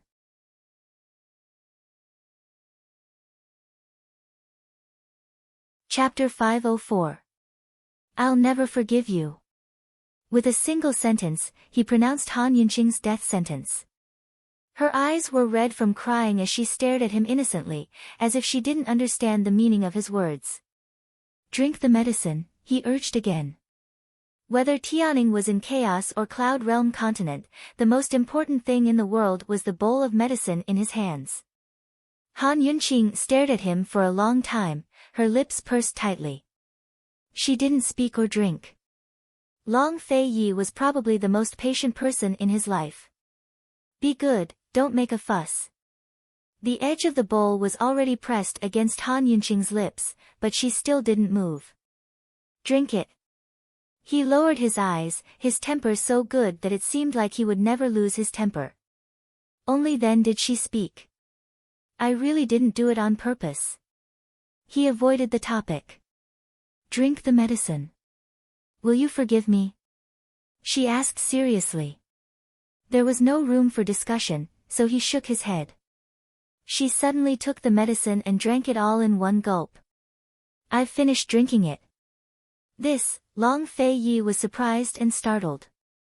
He should have sighed in relief when she finished the medicine, but now his heart felt even more stifled. I've finished it all, Han Yunqing said again. Long Fei Yi replied mildly. Unexpectedly, Han Yunqing said, you can leave now. Just who was sentencing who to death? Long Fei Yi stood rooted to the ground. Han Yunqing ignored him and lay down, covering herself with the covers and closing her eyes to sleep. The already quiet room grew even quieter, like a silent time. After a long time, Long Fei Yi finally got up. Was he really leaving? Yes, he was really leaving. He turned to leave, step by step, away from the bed. Han Yunqing stole a glance and was about to get up when Long Fei Yi suddenly stopped. She hastily shut her eyes. Long Fei Yi stood at the same spot for a while before returning to sit by the bed. However, he did not speak and only looked at her. Not long after, Han Yunqing opened her eyes. Just as she was about to speak, he said, "I'll leave after you recover." Under the silk quilt, her hands were clenched tightly, but she replied nonchalantly, "Sure." He stayed just like that. This was like an unspoken agreement. He didn't mention anything about Gu, and she didn't chase after him to ask if he forgave her. He stayed by her bedside the entire day. Not only did he personally feed her medicine, he even fed her 3 meals. Every hour, he would touch her forehead to check if her fever had subsided. She was lying down, and he was sitting. The two of them did not speak for the entire day, but it was not awkward at all. At night, her fever had not completely subsided. He gently touched her forehead, as if he could not feel it. He leaned close to her and gently lifted her bangs. He pressed his face against her forehead to feel her temperature, and casually said, "It seems to be quite hot." His smooth chin was right above the tip of her nose. At such a close distance, she could smell the most familiar scent. She said, "It should have subsided. I'll be fine tomorrow after a good night's sleep. Don't worry." He retreated, not forgetting to tidy up her bangs. His slender and good-looking fingers gently played with her hair. It was so gentle that it did not seem like him, Long Fei Yi. It was clearly just a small amount of bangs, but he fiddled with them for a long time. She did not move or make a sound, allowing him to do as he pleased. In the end, he still had to stop. Once he let go, her heart felt empty. "Let me see the wound on your shoulder." He actually remembered it all along. "It's healed. There's only a little scar left." It had been a month, and the white-clothed gentleman's medicine was very effective. "Let this prince take a look," he insisted. She could only take off her clothes and reveal her shoulder. As she said, the wound had completely healed, leaving only a shallow scar. He gently caressed it. She turned her head away, afraid that she would succumb to the gentleness in his hands. "I'm sorry, I didn't do it on purpose," he said mildly. After a while, she said, "It's okay. I forgive you." His hand froze on her shoulder. She pushed it away without a trace, put on her clothes, and lazily snuggled into the blankets. "Aren't you going to treat your wound?" she asked. "Wait until you're asleep," he said. Thus, she immediately turned her back to him to sleep. He sat cross-legged on a short couch and treated his wound for an entire night. She kept her eyes open until dawn with her back facing him. They had agreed that they would leave once they were well. No matter how severe the typhoid or cold was, it would always get better, right? She turned over and saw him looking at her. Just like last night, he leaned over and pressed his cold cheek against her forehead. It subsided. He was very sure. She coughed a few times. She was very clear that as long as she took her medicine on time, she would be fine in at most 3 days. "Let the doctor take a look again," he said again. She answered mildly. When the doctor came, he actually said that her body was in good condition. He said that she would be fine after taking her medicine for another day. Her originally weak body had long been nourished by him using old hens and lobsters. Moreover, the medicine that the doctor prescribed for her were all treasures that took effect quickly. It was really impossible for her to stay sick forever. She was originally not someone who could lie down. She could clearly get out of bed, but she lay down for another day. On this day, he even personally attended to her. Not a single servant girl was allowed to enter. After feeding her medicine, he sat at the side and treated her wound. She quietly looked at him. Suddenly, she had an illusion that they were back in the cold winter of last year. 100 steps.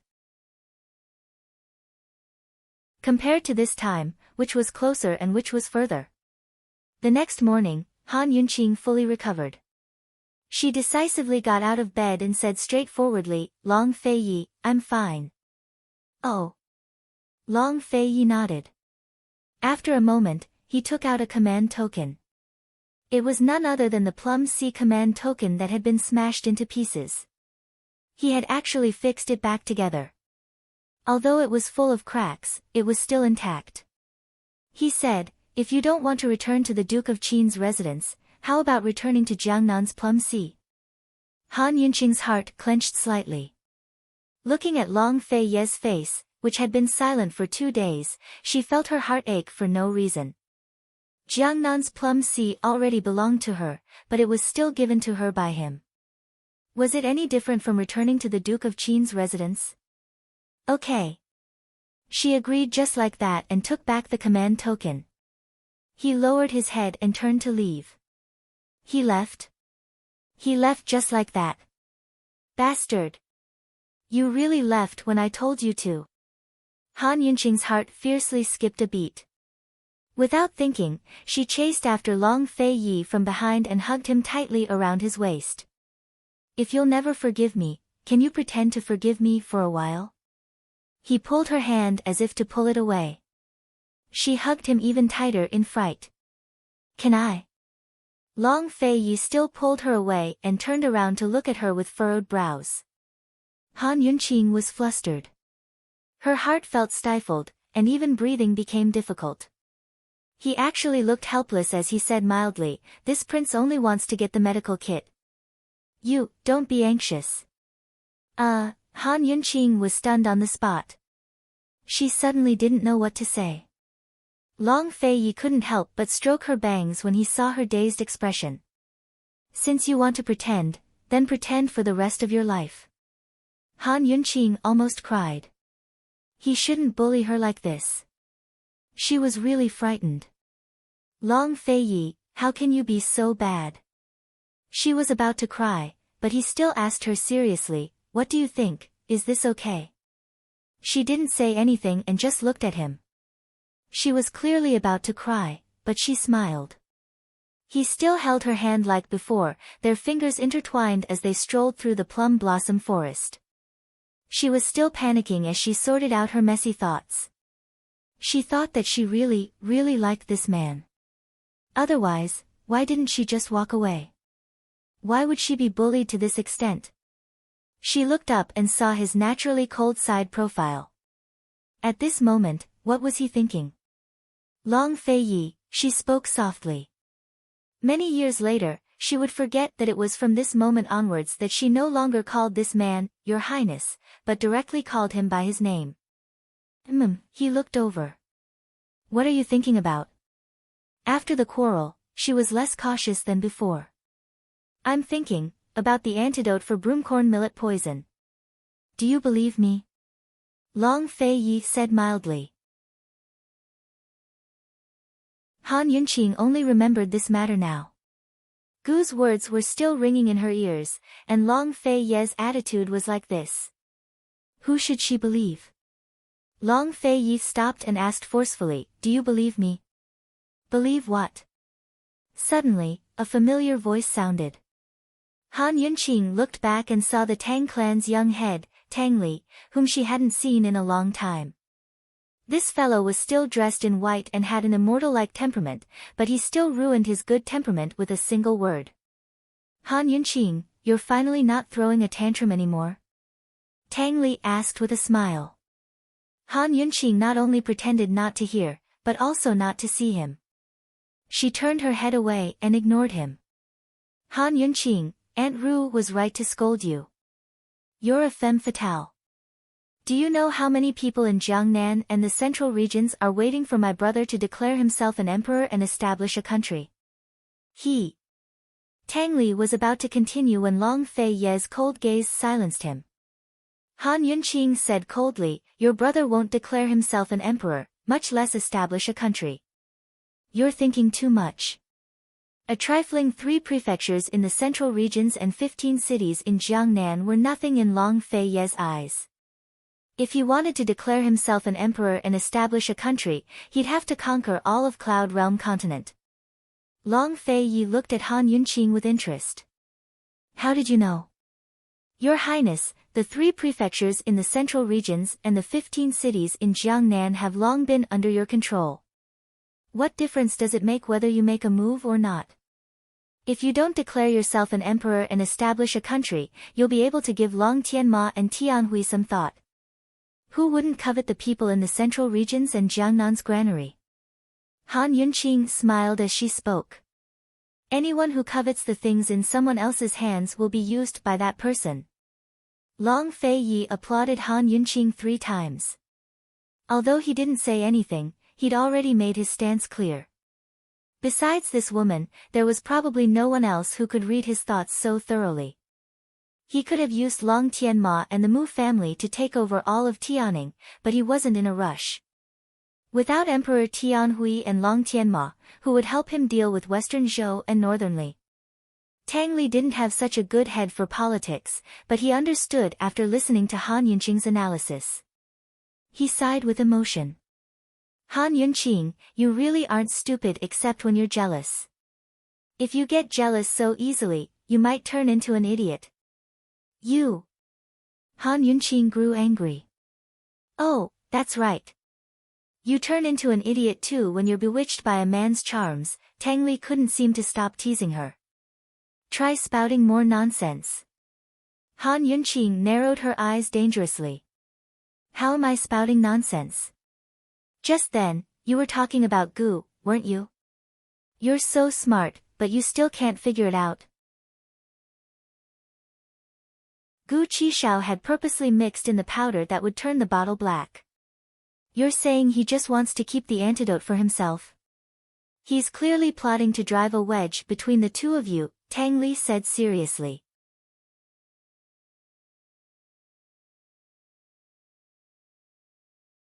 Chapter 505. What was Gu's motive for doing this? Han Yunqing frowned and stared at Tang Li. Tang Li asked again, he obviously knew what you were capable of, yet he added so much powder. He obviously did it on purpose to lure you over. Let's take a step back and say that if my brother really lied to you, he really knew something. Why didn't he just show you the evidence directly? Why did he go through so much trouble? That guy is just trying to drive a wedge between you and me. Han Yunqing's expression was complicated. Long Fei Yi remained silent. Tang Li's words were not false at all. That was exactly what Gu meant. And it was precisely because of this that Gu suffered a tragedy in this matter. Han Yunqing had already considered these 2 points. After listening to Tang Li's analysis, the scales in her heart finally tilted. If there were suspicions, Gu was indeed more suspicious. Han Yunqing did not say anything for a long time. Long Fei Yi stared at her with his lips pursed tightly. He looked quite serious. So I'm not talking nonsense, right? Tang Li pulled the topic back and sighed. My brother is so good looking. How can he lose to Gu? Even if you're seduced by men, you'll still be seduced by my brother. This time, Han Yunqing narrowed her eyes again. However, Tang Li seemed to be addicted to talking. He said again, Han Yunqing, you're a married woman. You have to take. Before he could finish speaking, he suddenly could not make a sound. His mouth kept moving. He tried his best to say something, but he could not make a single sound. Was he mute? Han Yunqing glanced at him and said coldly, your mouth must be tired from talking so much. Take a rest. We'll talk again tomorrow. After she finished speaking, she held Long Fei Ye's hand. Let's go and get the medical kit. Would Long Fei Yi save Tang Li? Obviously not. Although Tang Li had helped him with Gu's matter, he still felt that Tang Li talked too much. Han Yunqing held onto Long Fei Ye's hand and walked at a leisurely pace. As she walked, her mind wandered. She was undoubtedly pondering about the antidote for the broomcorn millet poison. Long Fei Yi did not say anything. He knew that Tang Li's words were enough. Gu had the ability to find out that Mute Granny was imprisoned by him in the Yu Pavilion, but he did not directly bring Han Yunqing there. There was no doubt that he wanted to hide his abilities. Why didn't he reveal his true abilities after being shot by the crossbowman like a hedgehog? What does it have to do with Medical City or the poison sex poison Gu humans if he didn't die after being stabbed in the heart? He was very interested. Long Fei Yi didn't ask about the antidote to broomcorn millet poison, and Han Yunqing didn't mention it again. Perhaps, she already had a judgment in her heart. Was Mute Granny's matter over just like that? Or perhaps, the truth would come to light one day. To Long Fei Yi and Gu, who was the 10% antidote to broomcorn millet poison a blessing or a curse? The truth would come to light one day. The only thing she was certain of was that something big had happened between Long Fei and Gu Qishao. After Han Yunqing got the medical kit, she took out a bottle of vitality-stabilizing medicinal pills and gave it to Long Fei Yi. She couldn't help with his internal injuries, but she should at least nourish his body. The next day, the mute Tang Li was finally liberated and could speak again. He was so frightened that he decided to stay 10 steps away from Han Yunqing whenever he saw her in the future. What do you mean by, only vile people and women are hard to raise? It's just that the Duke of Qin's women are hard to raise. Too scary. Brother, you better be careful in the future. She might poison you to death one day, Tang Li reminded him seriously. Long Fei Yi pretended not to hear him and asked cold, "How's my master?" "Same as always." Tang Li immediately denied it. No. It's a lot better than before because Duan Muyao is here." Long Fei Yi banged the table heavily and didn't say anything. "Brother, Tianshan Kenzo's matter is more troublesome than usual. It's better if you don't get involved." Tang Li wasn't joking. Long Fei Yi nodded and asked, "Is there any progress with the 100 Poison sect?" Tang Li shook his head. "Even the Wang family can't get in touch with the person who snuck in. I think, things aren't looking good." Jun Yixia hadn't made any moves since leaving Fishery Island. This made Long Fei Yi rather uneasy, but he still couldn't make up his mind to deal with any changes. Perhaps it was a good thing that Jun Yixia wasn't making any moves. At least he had time to finish playing Tianning's game of chess. While Tianning was still in turmoil, Long Fei Yi and Han Yunqing had settled down in Jiangnan's Plum Blossom Sea. Unlike last winter's cautiousness, Han Yunqing was more or less acting like a lady of the house. Long Fei Yi had given her a group of shadow guards, and she'd stolen a large batch of hidden weapons from Tang Li. After dipping them in poison, she gave them to the shadow guards and taught them some basic poison arts. Of course, while she was busy, she was also quietly studying the perplexing butterfly illusion. Long Fei Yi, on the other hand, spent most of his time recuperating from his injuries besides brewing tea and reading scrolls. It was already good enough that he hadn't succumbed to qi deviation, but it'd take him at least 2 to 3 months to fully recover. By then, Han Yunqing's poison guards had finished training. Long Fei Ye's injuries were more or less healed, and Tianning's situation had more or less stabilized. The north was divided into 2 countries, with the Shaoshui River as the boundary. West of the river was Tianning, whose capital was West Jing. East of the river was Tianan, whose capital had been renamed Tianan City. Emperor Tianhui had made Chu Qingga empress and received the support of the Western Zhou Emperor. Rumors had it that Chu Qingga was pregnant with a dragon seed, but only the people involved knew the truth. Long Tianma had made Mu Luyue empress, while the empress from the western mountains had been brought back to the palace. Rumors had it that Mu Luyue and the empress were living together, but that remained to be seen. Today, Long Fei Yi asked Han Yunqing, "Are you willing to go back to the estate. Go back to the estate. Han Yunqing was surprised. Although Long Tianma had confiscated many of Tian An's estates, he hadn't touched the Duke of Qin's estate. He didn't dare to. Han Yunqing had even heard that the Han estate was fine and that no one had dared to barge in. Even if Long Tianma came to invite him, Long Feiyi wouldn't go back at a time like this, much less Long Tianma's absence. Go back to the estate. Back to which estate? Do you want to go back? Long Feiyi asked again. This fellow still remembered how she'd returned to her parents' home in a fit of pique. Of course, let's go. Han Yunqing didn't ask, waiting to see where he'd take her. Unexpectedly, Long Feiyi really did take her out the door. The late autumn winds were strong. He untied his cloak and wrapped it around her. Just like before, he led her into the carriage. Only after the carriage had gone far away did a fiery red figure appear on the high walls of Jiangnan's Plum Sea. His red robes were like fire, fluttering in the wind. Who else could it be but Gu? Inside the carriage, Long Fei was the same as before. He ignored her as he leaned back in his seat and flipped through a few secret missives. She burrowed into his arms and read with him. These letters came from Northern Li, Western Zhou, Medicine City, and even Medical City. It had to be said that this fellow had eyes and ears all over Cloud Realm continent. Soon, they entered southern Ning City.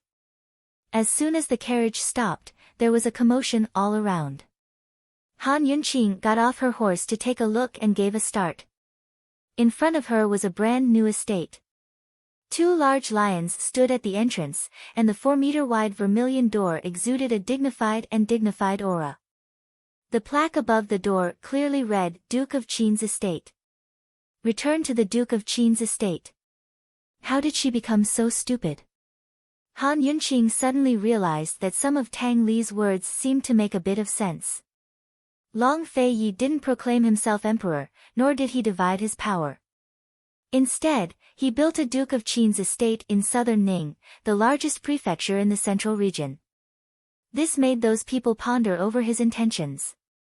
Han Yunqing didn't have time to look, because a group of people had already gathered around them. Among them were high-ranking officials, military generals, and even some of the more influential and famous families. Long Feiyi's estate was originally a temporary imperial residence. Since the renovation started 2 to 3 months ago, this group of people had been guarding it every day, waiting for him to show his face. The central region and Jiangnan were like a group of dragons without a leader. This group of people had been waiting for the stars and the moon. Finally, their master had arrived. There were at least 10 people, and all of them had prominent statuses. Unfortunately, Long Feiyi dismissed them with a single sentence. This prince is used to being idle and can't manage such a big matter. You can all go back. While everyone was still in shock, Long Feiyi had already led Han Yunqing into the estate. Han Yunqing inadvertently turned around to take a look. She unexpectedly met many reproachful and resentful gazes. She couldn't help but shiver. She thought that Long Feiyi was so idle, so there were probably many people who scolded her for being a femme fatale. This estate wasn't as big as the Duke of Qin's estate in Tianan City. It also wasn't divided into many courtyards. There was only one independent courtyard named Leisurely Cloud Courtyard. However, everything in Leisurely Cloud Courtyard was exactly the same as the Hibiscus Courtyard. There was a mysterious palace and a loft. As soon as Han Yunqing and Long Feiyi arrived, Zhao Mama and the rest arrived as well. Each of them was happier than the other when they saw Han Yunqing. Although they didn't know how their mistresses had made up, it was good enough, wasn't it? Han Yunqing happily settled in. A few days later, all 3 clans in Medicine City sent letters asking to meet with Han Yunqing and Long Feiyi. Without a doubt, they were here for the sake of Pill Fiend Pharmacy. Han Yunqing hadn't forgotten about Pill Fiend Pharmacy, but she didn't know how to tell Long Fei about it. After all, Pill Fiend Pharmacy involved Gu Qishao, who seemed to have gone missing. Even now, there was no news of him. After reading the letter, Long Fei generously sent Chu Shifeng to Pill Fiend Valley to deliver the message to Gu Qishao. If he didn't show up, then they'd have full authority over Pill Fiend Pharmacy. Han Yunqing looked at Long Fei Yi and wanted to say something, but didn't in the end. Her heart was filled with complicated feelings towards Gu Qishao.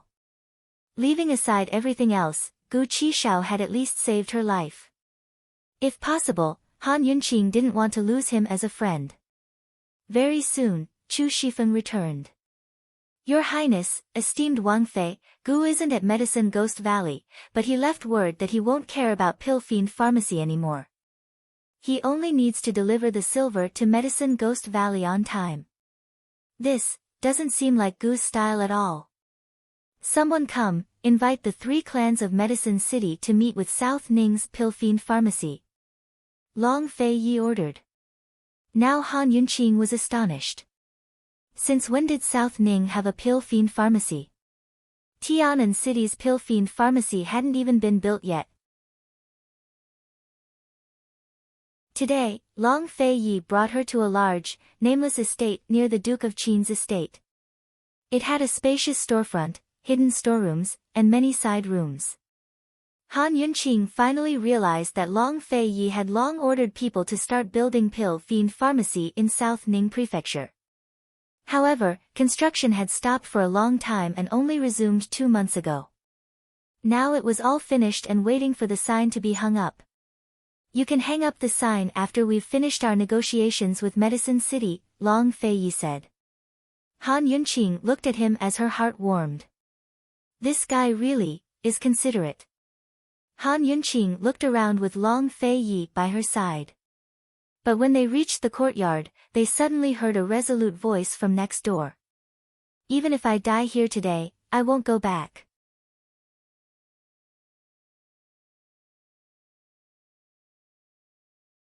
Chapter 506. She'd rather die than go back. Han Yunqing was just thinking about the familiar voice when Long Fei Yi spoke up. It's her again. Yes, it's her again, Mu Ling, Long Fei Ye's tone made it clear that he didn't want to meddle in other people's business, but Han Yunqing was a bit worried about this girl. Moreover, Mu Ling, was a genius pharmacist, and Pill Fiend Pharmacy needed her. She smiled and said, Long Fei Yi, why don't you climb the wall and take a look? Climb the wall? When had he, Long Fei Yi, ever climbed a wall? With Han Yunqing in his arms, he silently flew up to a tree in the neighboring courtyard. From where he stood, he could see everything clearly. Han Yunqing suddenly felt that it would be great if she had a personal bodyguard like Long Fei Yi. Actually, she already had one, didn't she? The person in the courtyard was indeed Mu Ling, At this moment, she was holding a dagger to her neck. The young man standing in front of her was dressed in bright clothes and had the appearance of a hedonistic son of a wealthy family. Behind him were a dozen or so sword-wielding bodyguards. His aura was fierce and overbearing. Stinking girl, do you think this young master can't do anything to you if you threaten me with death? The young man's insufferably arrogant attitude could only be described with his nose in the air. I'm not joking with you. If I die, do you think father will spare you? Mu Ling, questioned loudly. At this point, Han Yunqing more or less understood what was going on.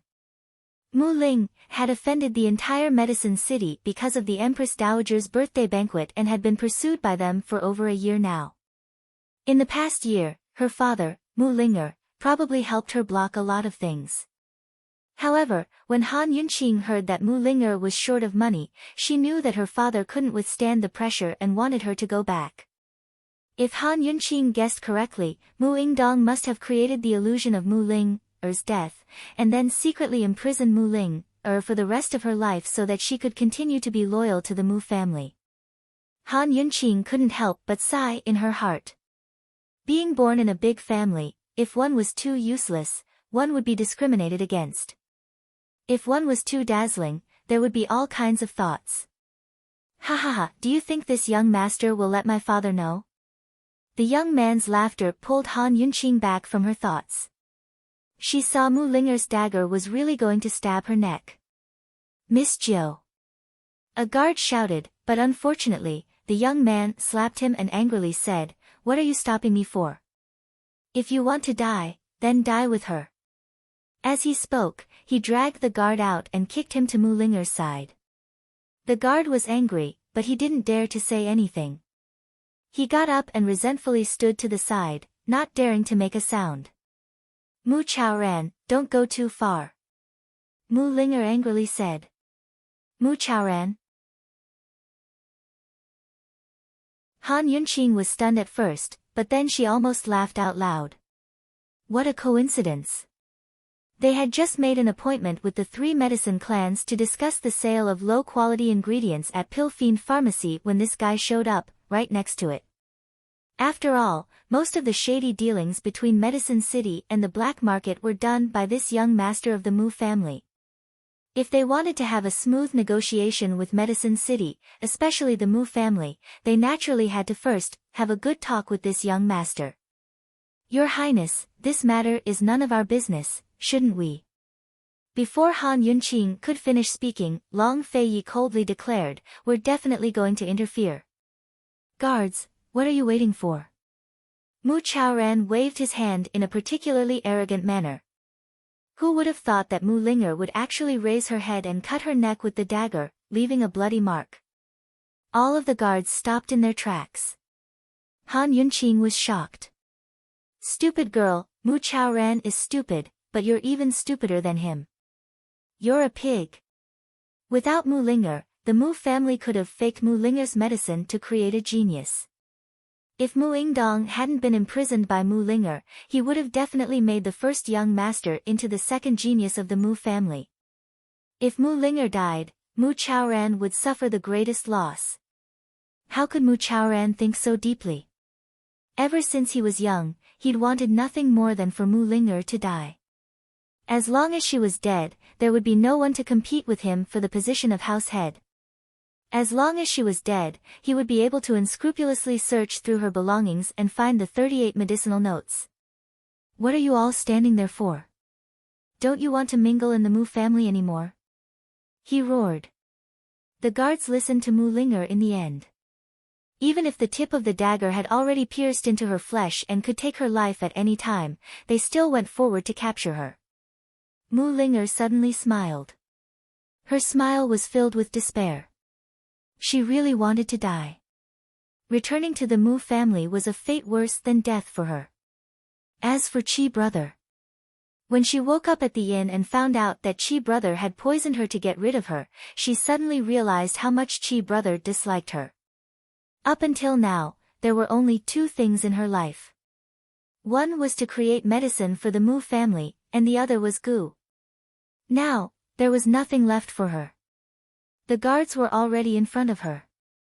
She could either stab her with the dagger or be captured by them. Mu Linger closed her eyes. Just as she was about to vent her anger, a clang was suddenly heard and the dagger fell to the ground. "Who's there?" Mu Chaoran was the first to react. 2 quick-witted guards wanted to seize the chance to capture Mu Linger, but they suddenly collapsed to the ground with bloody wounds on their necks. Now all of the guards were afraid and backed away. Mu Chaoran was the most frightened of them all. He hid behind the guards and shouted, "You dare to provoke my Medicine City's Mu family? Do you want to die? Who's there? Come out." Long Feiyi slowly landed with Han Yunqing in his arms. Mu Chaoran didn't recognize the Long Feiyi, but felt that Han Yunqing's face was very familiar. "Han Yunqing!" Mu Linger exclaimed. Why did she run into this woman again? Why did she run into her when she was at her most wretched? Mu Chaoran finally realized why he felt so familiar. This was the woman the Duke of Qin had once put a bounty on all of Cloud Realm continent, Qin Wangfei. So the man holding her waist so domineeringly was, Duke of Qin, Mu Chaoran muttered. Mu Chaoran had spent the past few months searching for Mu Linger, so he had no idea that Zhang Sun Zilan had already surrendered to the Duke of Qin's estate. Although he feared Long Fei-yi in his heart, he still acted like the eldest young master of the Mu clan and said, "Your Highness Duke of Qin, these are my Mu clan's internal affairs. I ask that you make things easy for us." Mu Chaoran was polite enough, but Long Fei-yi wasn't the least bit courteous. He gave Mu Chaoran a cold look without replying. Feeling awkward, Mu Chaoran hardened his tone. Someone come and take ninth young miss back." Although the Duke of Qin wasn't someone to be trifled with, neither was the head of Medicine City's Mu clan. He'd heard of how Long Fei-yi and Han Yunqing had teamed up with Gu Qi-sha to open Pill Fiend Pharmacy. No matter what those two did, anyone who had anything to do with Pill Fiend Pharmacy was an enemy of Medical City and Medicine City. Based on this alone, Mu Chaoran felt that he had no reason to be afraid of them. Before the guards could move, Han Yunqing had already stepped in front of Mu Linger to block their path. She crossed her arms over her chest and smiled at Mu Chaoran, her smile completely harmless. Mu Linger lowered her head and remained silent. Seeing this, Mu Chaoran sneered. "Esteemed Wang Fei, it seems that esteemed Wang Fei is determined to meddle in my Mu clan's internal affairs?" Han Yunqing smiled and nodded. Mu Chaoran didn't hold back and pointed at Han Yunqing. "Very good. You'd better not regret this." Then he turned to leave. He might be stupid, but he wasn't stupid enough to try and fight the Duke of Qin with just a few people. He'd only taken 2 steps when he unwillingly turned back. Making an enemy of Medicine City is the same as making an enemy of Medical City. There won't be a good ending. Han Yunqing had a very good temper. She smiled and waved goodbye. Mu Chaoran was infuriated to death. "Crazy woman." He spat. Just as he was about to turn around, a sharp wind blade suddenly scraped past his neck. "It hurts." He touched his hand and found it covered in blood. When he focused, he saw a blood-stained leaf on the ground in front of him. He was scared out of his wits and turned to Long Fei-yi, only to see Long Fei-yi playing with a few leaves in his hand. He then looked at Han Yunqing and saw that she was still smiling and waving at him. Mu Chaoran felt a chill run down his spine. He had a very bad premonition. "Go on, why aren't you leaving?" Han Yunqing finally spoke in a very friendly tone. What do you want?" "This young master is the eldest young master of the Mu clan. If you dare do anything to me, Medicine City won't let you off." Mu Chaoran warned. "Mu Linger, your brother is leaving. Aren't you going to send him off?" Han Yunqing asked. Mu Linger finally raised her head and looked at Han Yunqing straight back. She didn't know what possessed her, but she felt a sense of security. She didn't feel like she was alone anymore. She walked out with her chin held high. "Of course I have to send him off properly." "Mu Linger. You dare?" Mu Chaoran roared. "See if I dare or not." Mu Linger sneered and walked step by step towards Mu Chaoran. Mu Chaoran turned to run, but Long Fei-yi immediately presented him with a leaf. He abruptly stopped, but Mu Linger kicked him from behind, just like how he'd kicked the guard. "Go on, didn't you want to leave?" "Guards! Guards!" No matter how Mu Chaoran shouted, it was all in vain. Who didn't fear the Duke of Qin's leaf? Mu Linger crouched down and asked seriously, "You're not leaving?" "I'm your brother." Mu Chaoran emphasized. "I have plenty of brothers. You're not the only one." Mu Linger smiled coldly. "What are you thinking?" Mu Chaoran was scared. Mu Linger smiled as innocently as Han Yunqing, but she suddenly threw a punch at Mu Chaoran's face. "This old lady has wanted to do you for a long time." "Mu Linger, you, Mu Chaoran couldn't speak because Mu Linger used both her hands, punching left and right to vent her anger. In the end, Mu Chaoran was knocked unconscious. Long Fei-yi raised his eyebrows, but Han Yunqing was stunned. She didn't expect this girl's fists to be so hard. She asked suspiciously, "Hey, doesn't your hand hurt?" Mu Linger stood up, not caring about the blood on her fist. She said coldly, Han Yunqing, I didn't ask you to save me. I don't care what your motive is. You want my life and nothing else. Han Yunqing probably liked Mu Linger's stubbornness. Although it was all because of a motive, it was indeed a motive. She took a step forward and whispered in Mu Linger's ear. She didn't know what she said, but Mu Linger's cold and arrogant expression instantly softened. Really? She asked seriously. If I lie to you, I'll die a horrible death. However, you better pretend that you don't know anything. Han Yunqing whispered.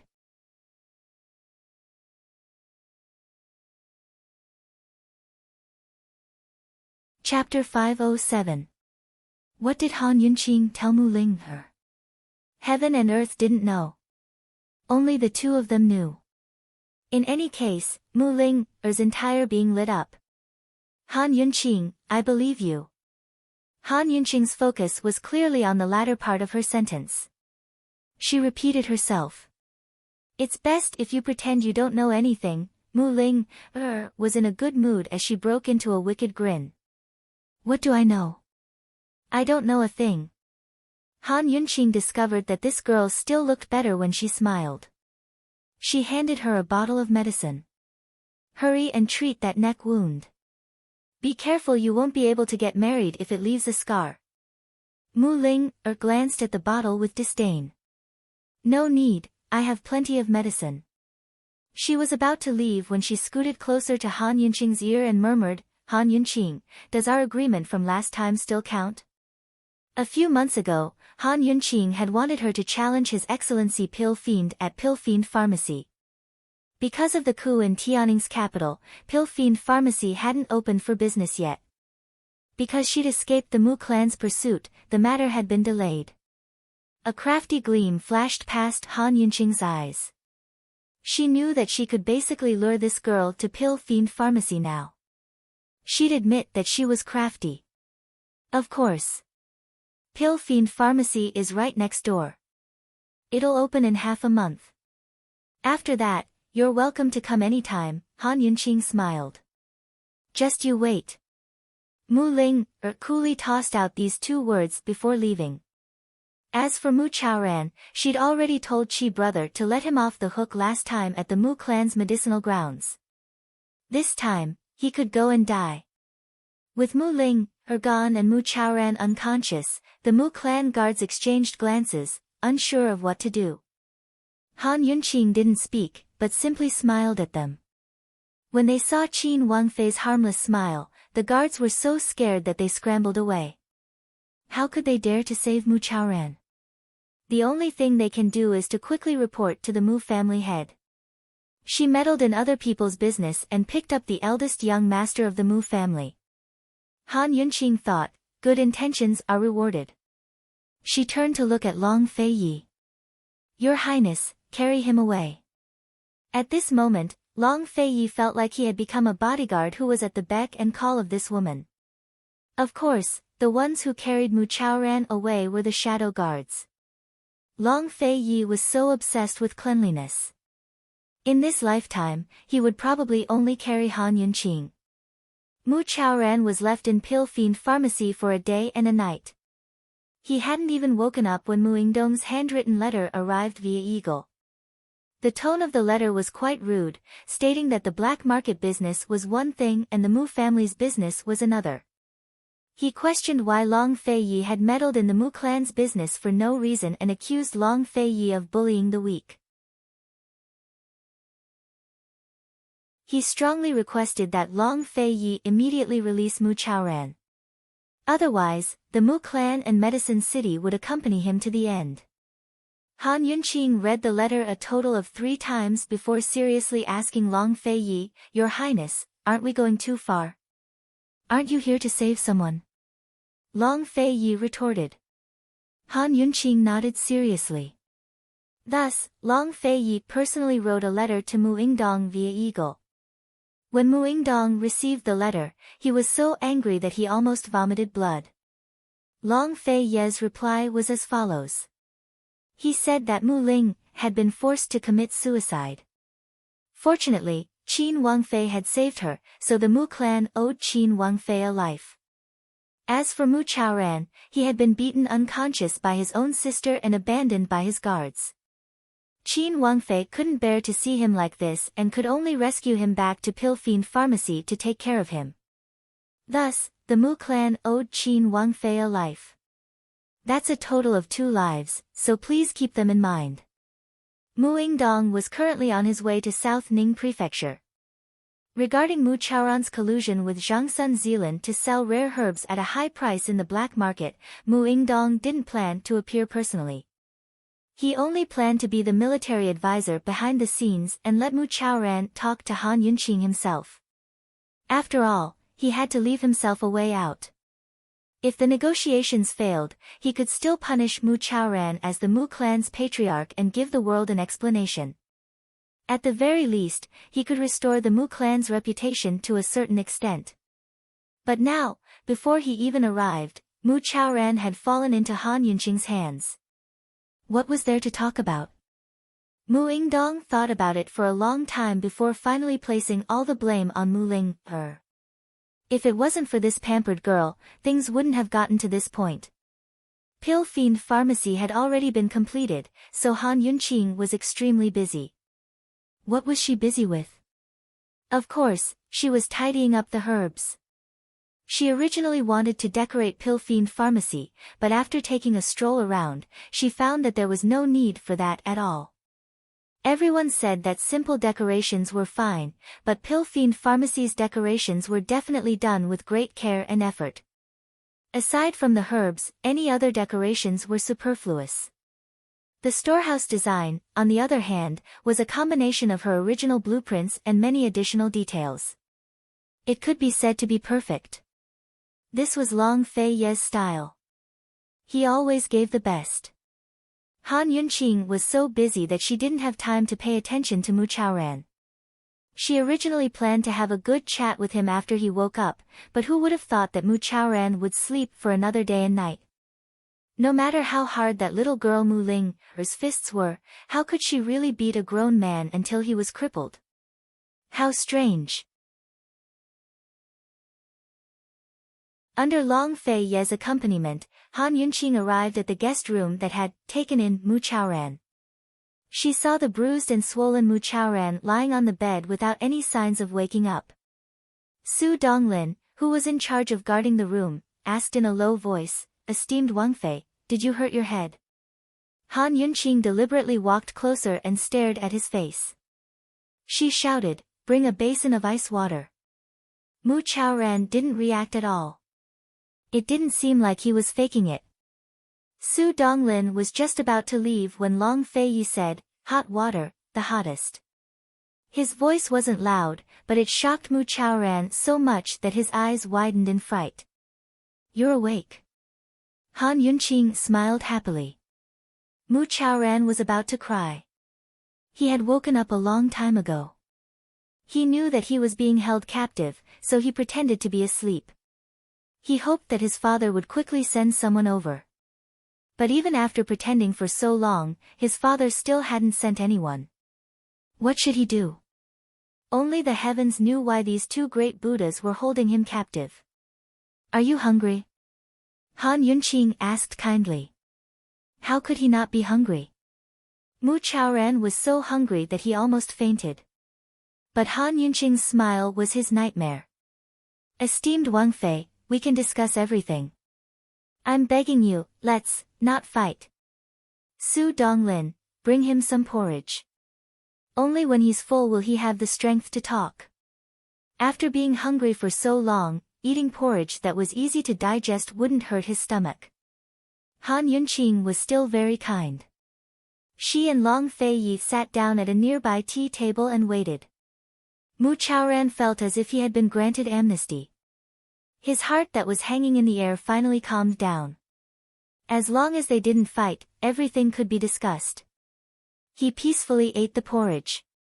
Han Yunqing thought that Mu Chaoran would wolf down the porridge, but who knew that this fellow would be able to chew slowly after being hungry for 2 days and 2 nights.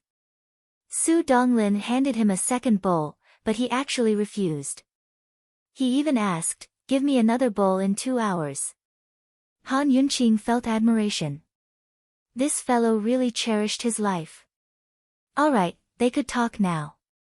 How many types of low-grade high-quality herbs does your Mu family have? Han Yunqing went straight to the point. Mu Chaoran was very surprised. Esteemed Wang Fei, why, we're just casually chatting. Han Yunqing said with a smile as she played with a leaf in her hand. Seeing this, Mu Chaoran's curiosity disappeared and he quickly replied, there are the most low-grade high-quality herbs. There are around 270 types of high-quality herbs in the main category. There are at least 5 or 6 types of high-quality herbs in each main category. As soon as his voice fell, a leaf flew over and brushed past Mu Chaoran's hand, leaving behind a shallow bloodstain. Mu Chaoran was frightened and quickly changed his words. The Mu family has a total of 300 types of low-grade high-quality herbs. 30 of them are unique to the Mu family and the Xia and Wang families can't grow them. If we subdivide these 30 types, there are 10 types of high-quality herbs in each category. Ever since he wanted to buy low-grade high-quality herbs, Long Fei Yi had asked Elder Wang about it. Although Elder Wang didn't know how many the Mu family had, he still knew that the Mu family had quite a few unique herbs. Mu Chaoran wanted to lie, but he was simply asking for trouble. Han Yunqing acted as if nothing had happened. She smiled and asked, "What's the price?" When she said this, Mu Chaoran was pleasantly surprised. Esteemed Wang Fei needs it? As soon as this one returns to the Mu family, I'll immediately send over a large batch. I guarantee esteemed Wang Fei will be satisfied. Mu Chaoran's pig brain couldn't even get in touch with Pill Fiend Pharmacy. But it wasn't his fault. Pill Fiend Pharmacy walked the high-end route of Medicine Ghost Valley. Why would it want low-quality herbs? How could I ask for them for free? Just give me a cheaper price. How about this, list out the prices for each type of herb. If there's a need, this Wang Fei will send someone to buy them, Han Yunqing said politely.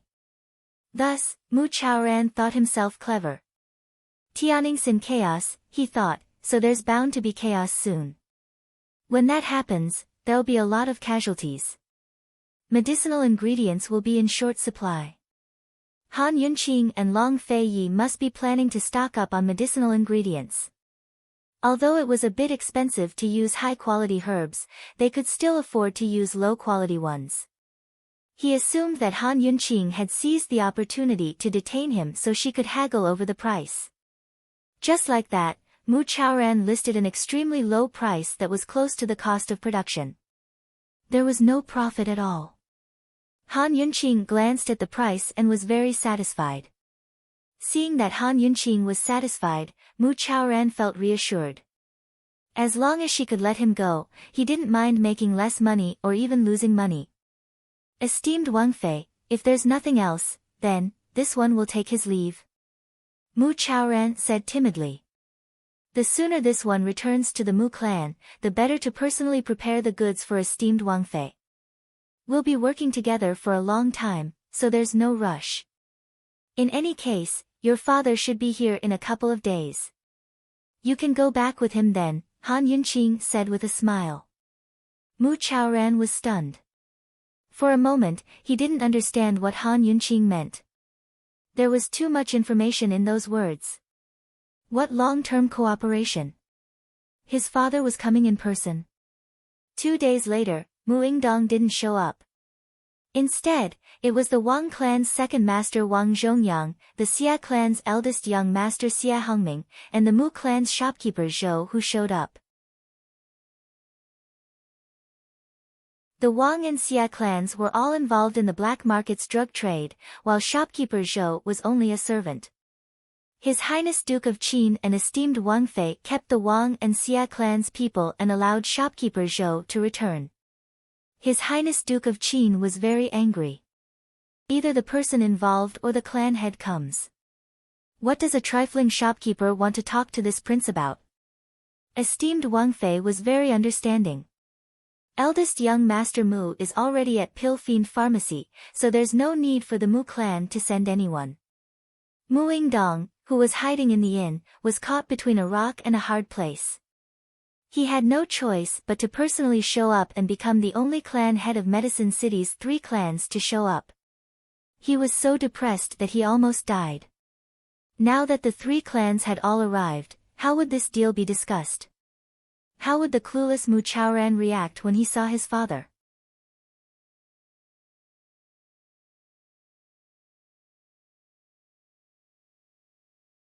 Chapter 508.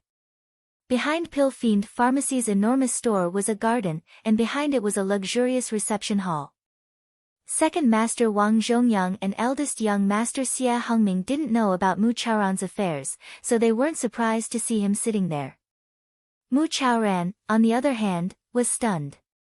Why were these two here?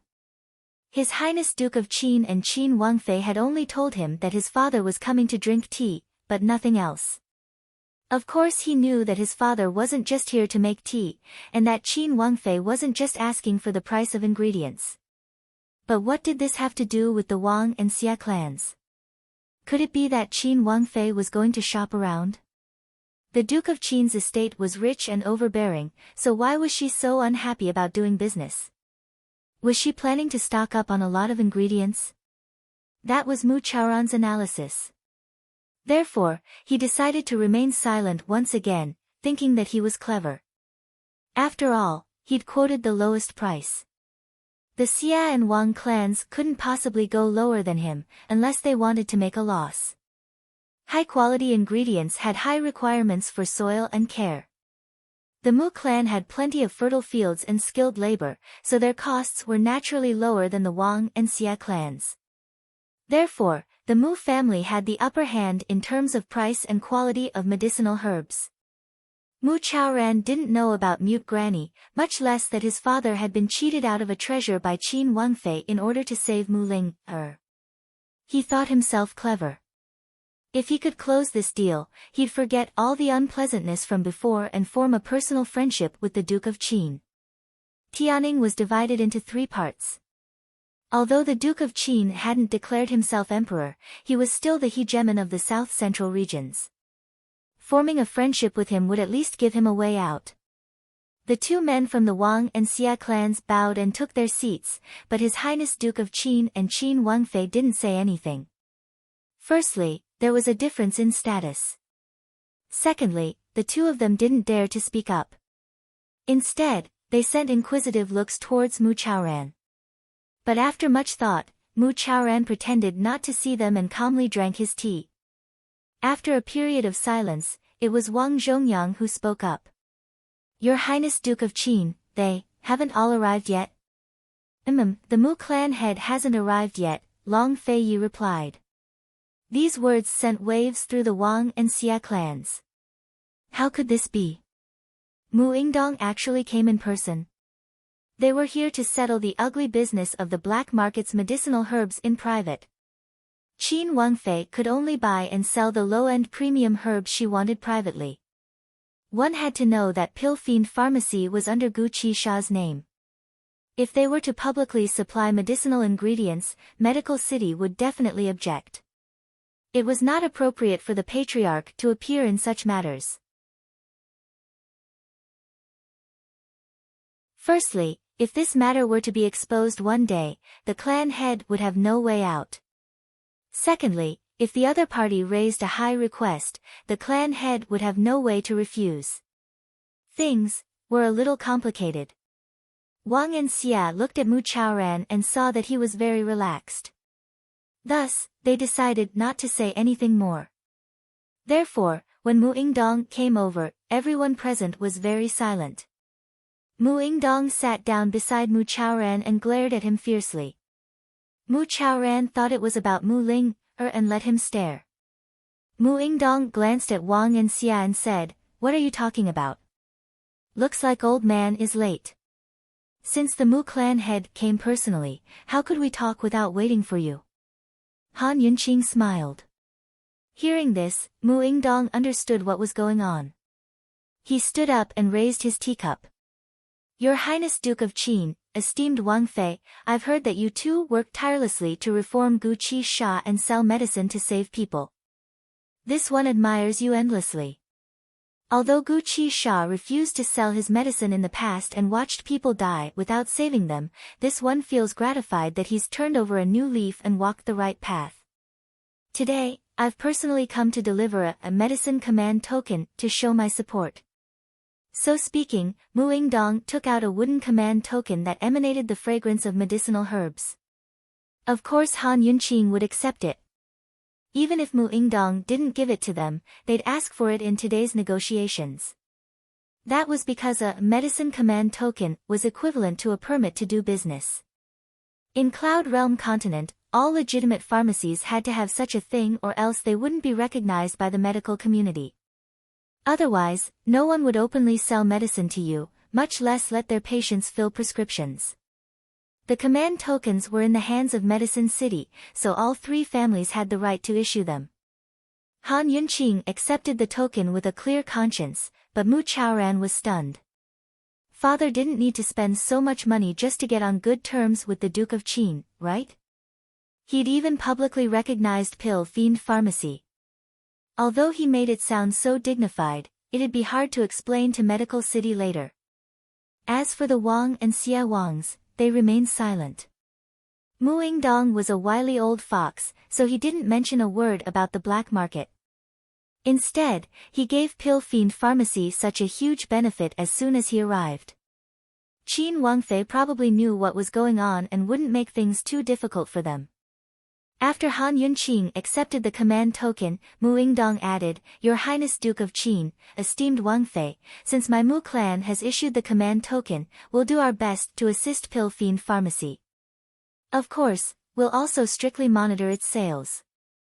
I hope the two of you can understand." Han Yunqing couldn't help but admire him for his bureaucratic words. If Mu Yingdong had asked for Zhang Sun Zealand's records as soon as he arrived, that would have been too low class. Mu Yingdong wasn't here to settle things privately. He was here to publicly support Pill Fiend Pharmacy. It was fine as long as everyone was well aware of those scandals. Putting on an official front and not leaving any evidence to be used against each other was also quite good. As a result, Han Yunqing followed Mu Yingdong's lead and said, with Mu clan head's words, "This Wangfei can rest assured. Pill Fiend Pharmacy is quite interested in low-end quality medicinal ingredients. Is Mu clan head willing to cooperate?" Of course. Mu Yingdong was very straightforward. At this time, the Wang and Xia Wangs hurriedly spoke up. "Esteemed Wangfei, the Wang family is also willing to cooperate. Esteemed Wangfei, the Xia family is willing to supply Pill Fiend Pharmacy. This one has full authority over the price." Since Mu Yingdong had issued the command token, the Wang and Xia clans didn't need to bear the pressure of Medical City. They naturally had to publicly curry favor with Pill Fiend Pharmacy and were eager to express their stance. Mu Chaoran hadn't said anything until now. When he heard the word price, he only smiled coldly. How many low-end quality medicinal ingredients does Pill Fiend Pharmacy intend to buy? Mu Yingdong was very straightforward. He had suffered from insomnia for an entire night before coming up with this method to deal with this negotiation. Right now, he just wanted to quickly conclude this matter and go back to teach Mu Chaoran a lesson. Then, he would increase the search for that damned girl Mu Ling, and bring her back. Of course, he was also worried about Mute Granny. However, Long Fei Yi and Han Yunqing hadn't made any moves on this matter, so he couldn't make a decision for the time being. "How much, that's hard to say," Han Yunqing said seriously. "Why is it hard to say?" "Esteemed Wangfei, we're all straightforward people. Just name a quantity and old man will name a price," Mu Yingdong said. "What? Will there be a discount if the quantity is higher?" Han Yunqing asked curiously. "Of course. The higher the quantity, the greater the discount." Mu Yingdong decided to take advantage of Han Yunqing. Even Gu Qi Sha wouldn't necessarily know the exact price of these ingredients. TSK, it looks like House Head Mu has quite the talent for business." Han Yunqing smiled. It was absolutely ironic that people from Medicine City and Medical City, who helped the dying and healed the wounded, were praised for their talent in business. Mu Yingdong was quite embarrassed. How much does esteemed Wang Fei need? Let's take a look at the types and prices first. Han Yunqing became serious. Mu Yingdong took out the list of ingredients. There were 270 types of low-end quality ingredients and their respective prices. Not to mention the 30 types Mu Chaoran had mentioned, the prices were also very unreasonable. This price was 5 times higher than Mu Chaoran's price. Mu Yingdong, why don't you just go rob a bank? Han Yunqing was very direct. House head Mu, I heard young Master Mu say that the Mu family has 30 types of low-end quality ingredients that this Wang Fei is very interested in. Why isn't there anything on the list? Mu Yingdong immediately looked at Mu Chaoran. Mu Chaoran lowered his head, not daring to meet Mu Yingdong's gaze. Pill Fiend Pharmacy was competing with Medicine City for the low-end quality ingredients. If the Mu family were to lose those 30 types of ingredients, they would lose the entire low-end market. If this was any other time, Mu Yingdong would have refused. However, this seemingly ordinary transaction was in the hands of the other 3 families. They had no right to bargain. Mu Yingdong could only agree. We do have some, but they're not on the list. What's the price? Han Yunqing asked again. Mu Yingdong gave a high price, 5 times higher than Mu Chaoran's. Han Yunqing's eyes flashed dangerously for the second time, but she still smiled. What if this Wang Fei wants 50 dan of each type? How much discount can House Head Mu give? 50 dan of each type. That's more than 30 bags per dan. Is this woman crazy? It would be strange if so many ingredients didn't go bad. Moreover, if the ingredients weren't picked, the longer they were planted, the better. Once they were picked, the longer they were stored, the weaker their medicinal effects would become. They would either rot or rot. Everyone present was shocked. Long Fei Yi, who had been watching from the sidelines, also frowned at Han Yunqing. Han Yunqing continued to do as she pleased. House Head Mu, it would be too insincere of you not to give me a big discount for such a large quantity. Mu Yingdong pondered for a moment, then decisively said, since esteemed Wang Fei is so sincere, this old man will give His Highness Duke of Qin some face and give you a 20% discount. 20% discount? That was the equivalent of a 20% discount. A bag of ingredients was 50 taels, so a 20% discount was 40 taels. Mu Chaoran's starting price was only 10 taels. They wouldn't make a loss even if they sold it for 10 taels. Han Yunqing was angry. Your Highness, your face is only worth such a small discount. Let's just not buy it. Long Fei Yi said, then let's see them out. How could the atmosphere change so quickly? Not to mention the Wang and Xie siblings, even Mu Yingdong was frightened. If the deal didn't go well, the scandal would be exposed. Esteemed Wang Fei, then name a price. Mu Yingdong hurriedly said. He thought that no matter how good Han Yunqing was at bargaining, she wouldn't be able to lower the price. But who would have thought that Han Yunqing would very bluntly say, you can keep 20% for yourself. Give me an 80% discount. With an 80% discount, it happened to be Mu Chaoran's starting price. It was also the Mu family's lowest price. Mu Yingdong's cold gaze shot towards Mu Chaoran. He wished he could shoot him to death on the spot. This unfilial son, he actually revealed all of his secrets to others. He even talked so much. It was simply a joke.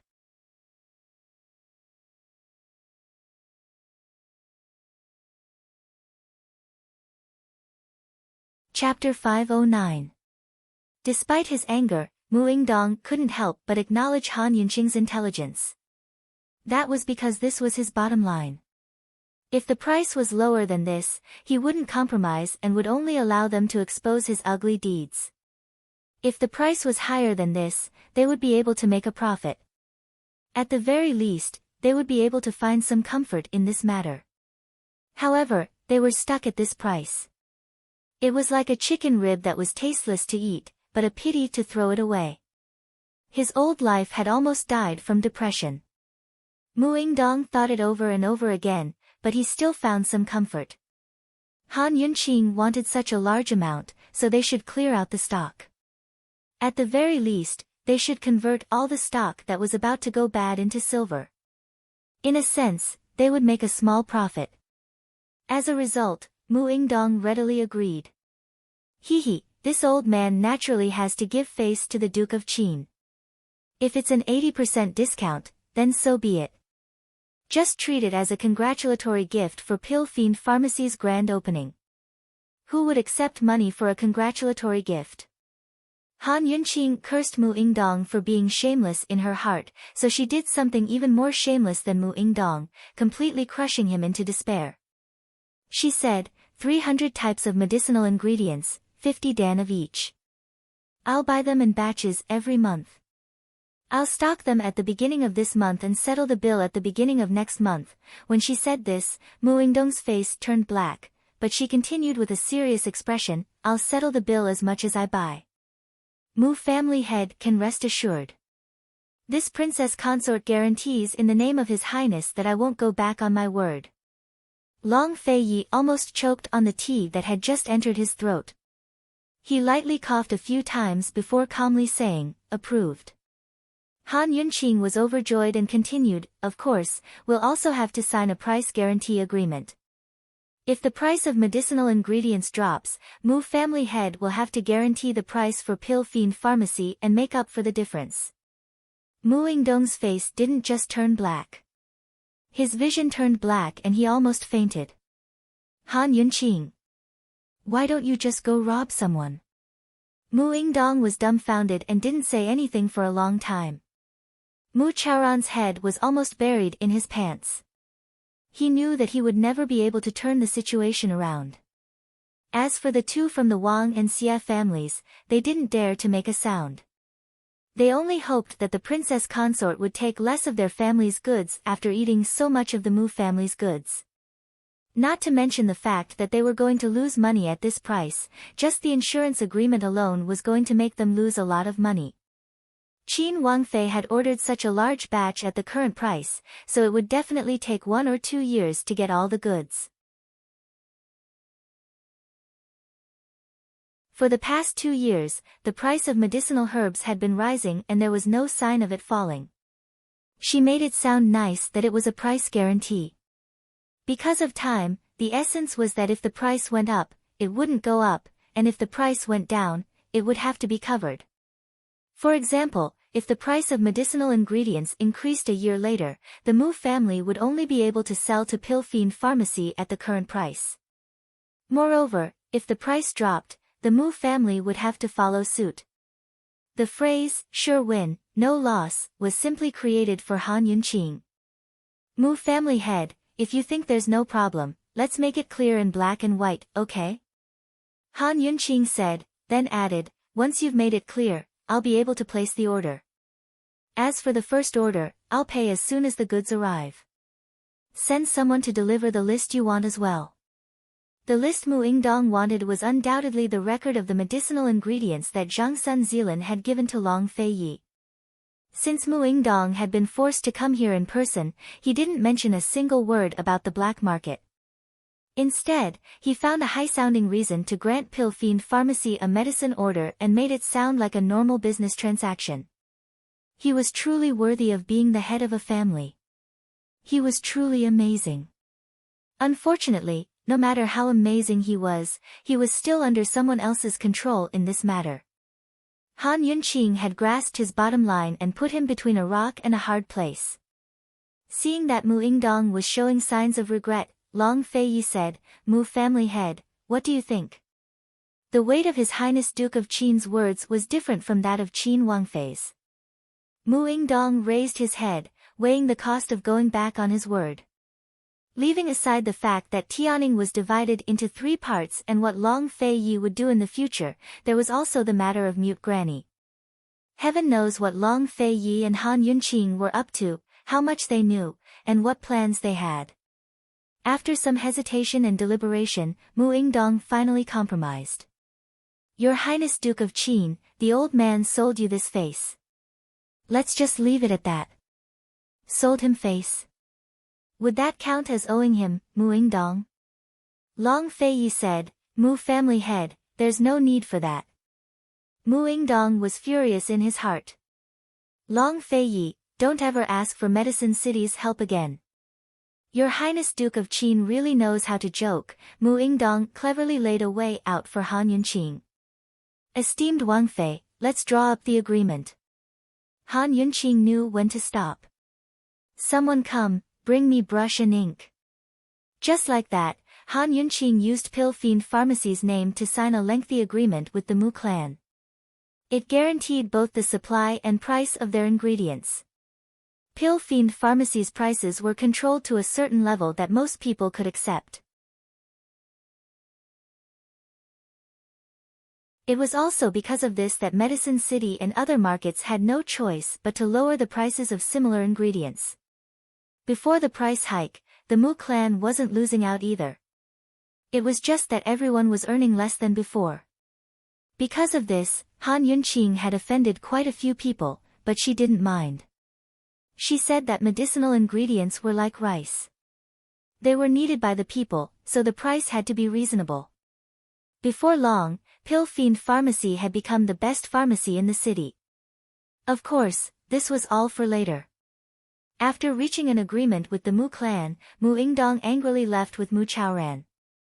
The Wang and Xia clan elders had made ample preparations, but now they sat there in a daze, unsure of what to do. Sirs, please have some tea, Han Yunqing said politely. The two elders smiled and picked up their teacups to drink.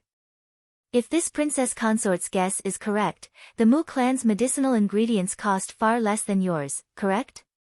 Han Yunqing's words caused Xia Hongming to hastily reply, yes, yes, esteemed princess consort is wise.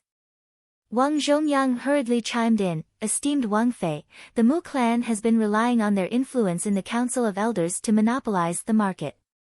Even the best land in Medicine City has been taken by them. They've also used all sorts of methods to blackmail the young pharmacists and have almost monopolized the market.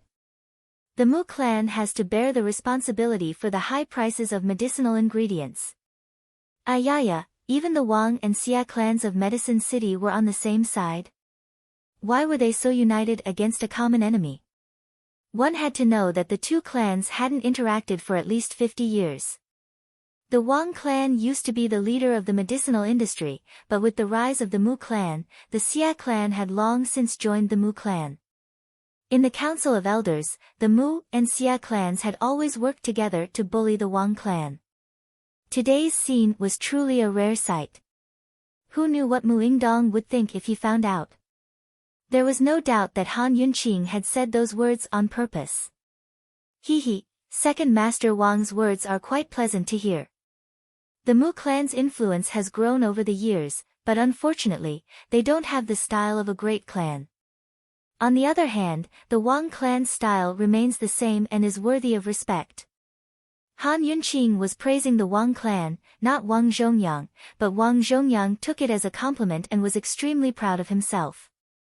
Esteemed princess consort, I am indebted to you for thinking so highly of me. Xia Hongming quickly chimed in, my father often says that Medicine City's strength of character lies in the Wang clan. I agree with esteemed princess consort. Unlike Xia Hongming's shallow flattery, Wang Zhongyang was much more cunning and went straight to the point. Just like Mu Yingdong, he didn't mention a single word about the black market. Esteemed princess consort, although the Wang clan's ability is limited and we can't offer as low a price as the Mu clan, we will still do our best to support Pill Fiend Pharmacy. I ask esteemed princess consort to make things convenient for us. Wang Zhongyang stood up and respectfully bowed. He didn't know that Elder Wang and His Highness Duke of Qin were old friends, nor did he know that Elder Wang had already informed His Highness about the black market. No matter the outcome of the negotiations, His Highness Duke of Qin wouldn't make things difficult for the Wang clan. On the contrary, he would be severely punished by Elder Wang as soon as he returned. Xia Hongming was a junior who was basically Wang Zhongyang's follower. When he heard Wang Zhongyang's words, he hurriedly followed suit. Esteemed Princess Consort, the Xia clan's situation is similar to the Wang clan's. Please show mercy. Han Yunqing pretended to think for a moment before agreeing. The two of you should go back and discuss it. Give me a price in a month. If this Princess Consort likes it, then this matter will be settled. If not, then we can slowly discuss it. Wang Zhongyang and Xia Hongming were overjoyed. After all, they weren't the patriarchs and didn't have the authority to decide the price. Now that the Mu clan's incident had occurred, it was a good thing for them to go back and discuss it with their patriarchs. Many thanks to esteemed Princess Consort. The two of them exhaled in relief after giving their thanks. They didn't dare to linger and quickly bid their farewells. Although they were going back on different paths, Han Yunqing's words meant that the Wang and Xia clans had to discuss the price together. In this way, she'd shortened the distance between the Wang and Xia clans. In other words, she'd driven a wedge between the Mu and Xia clans. Once the Wang and Xia clans joined forces, the Mu clan wouldn't be able to act so arrogantly in Medicine City. Compared to cheating Mu Yingdong with the price, Han Yunqing's last move was the most sinister. Of course, Long Feiyi had taught her this beforehand. Long Feiyi had informed Elder Wang long ago and told him to actively ally with the Xia clan. Han Yunqing had stirred up Cloud Realm's medicine market with the incident at Pill Fiend Pharmacy, while Long Feiyi was starting to stir up trouble in Medicine City. Tianning's situation was already in chaos. Would Medicine City be the next to fall into chaos? Very soon, Han Yunqing spread the news that Pill Fiend Pharmacy had received a medicine token from the Mu clan and had signed a business agreement with them. She even publicly advertised for pharmacists. The medical community was in an uproar at the news.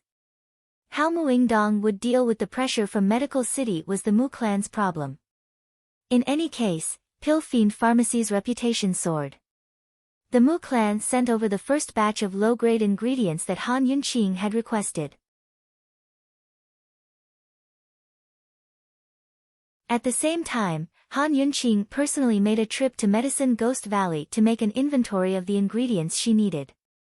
She brought some back herself and left the majority to her servants. Han Yunqing wasn't planning to settle old scores with the broomcorn millet poison incident. Like before, she hoped that Gu would come to Pill Fiend Pharmacy. After all, half of the business belonged to him. Unfortunately, she didn't see Gu at all in Medicine Ghost Valley. She assumed that he'd show up once Pill Fiend Pharmacy became famous. Unfortunately, it was as if he'd vanished into thin air without a trace. On an auspicious day, the sounds of congratulations and firecrackers mingled together to create a lively atmosphere.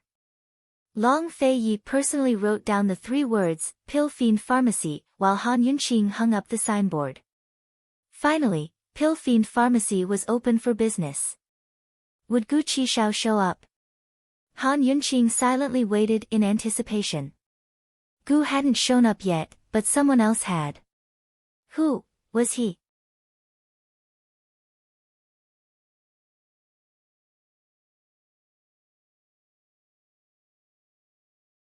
Chapter 510. There wasn't even a shadow of Gu, but Han Yunqing spotted an old friend in the crowd. He stood in the midst of the crowd and gave her a gentle smile. Sunlight shone on his handsome face, illuminating the entire world. Han Yunqing couldn't help but smile. Tranquil, relaxed, warm, all of the hubbub had nothing to do with him. Suddenly, it had nothing to do with her either.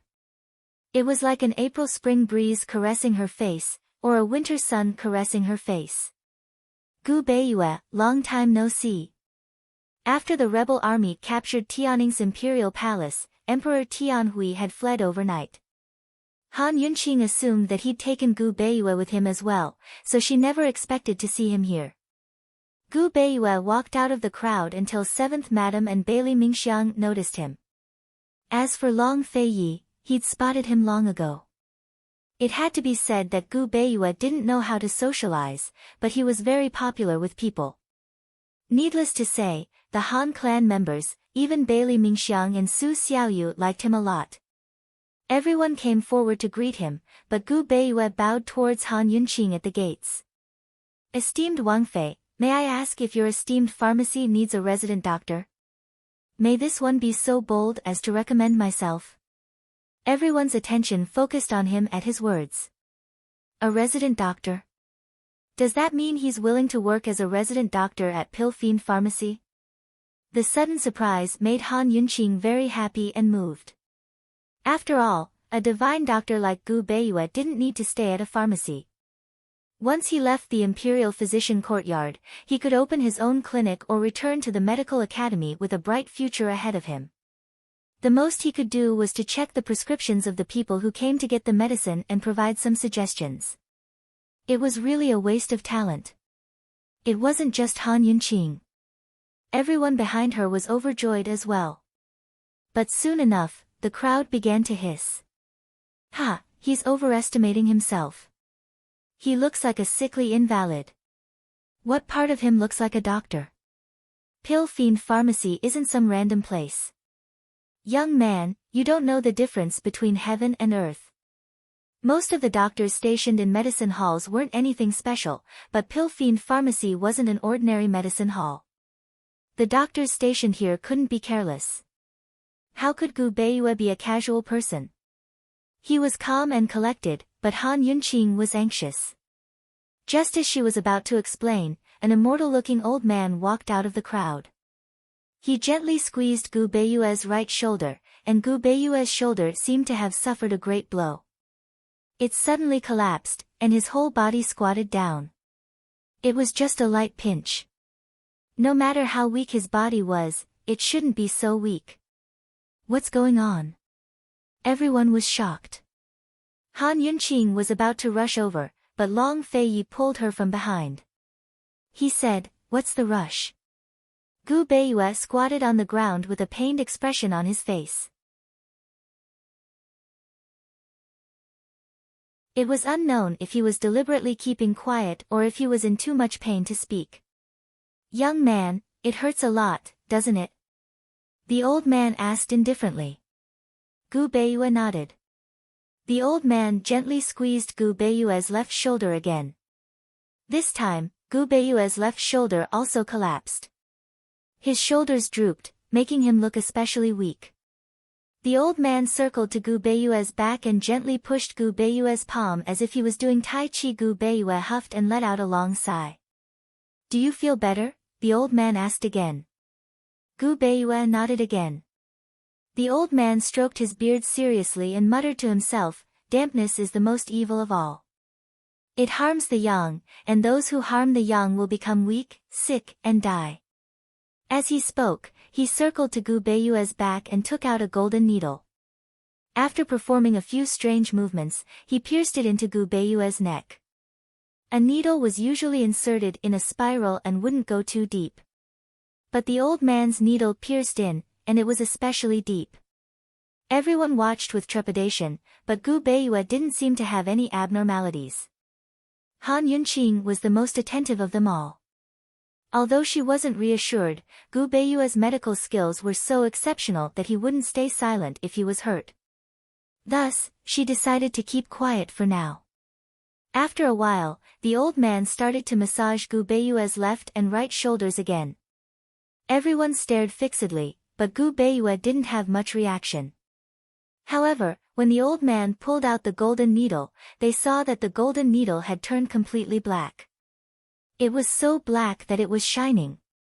This wasn't the most amazing thing. The most amazing thing was that this golden needle was actually wet. This time, everyone was shocked. What was going on? They saw Gu Beiyue slowly stand up and shrugged his shoulders. Not only was he fine, he looked much more energetic than before. He looked radiant. Was the dampness removed? Was it cured? Dampness was accumulated over the years, and it was very troublesome to treat. It had to be treated from all aspects. Without 2 or 3 years of good rest, there wouldn't be any effect at all.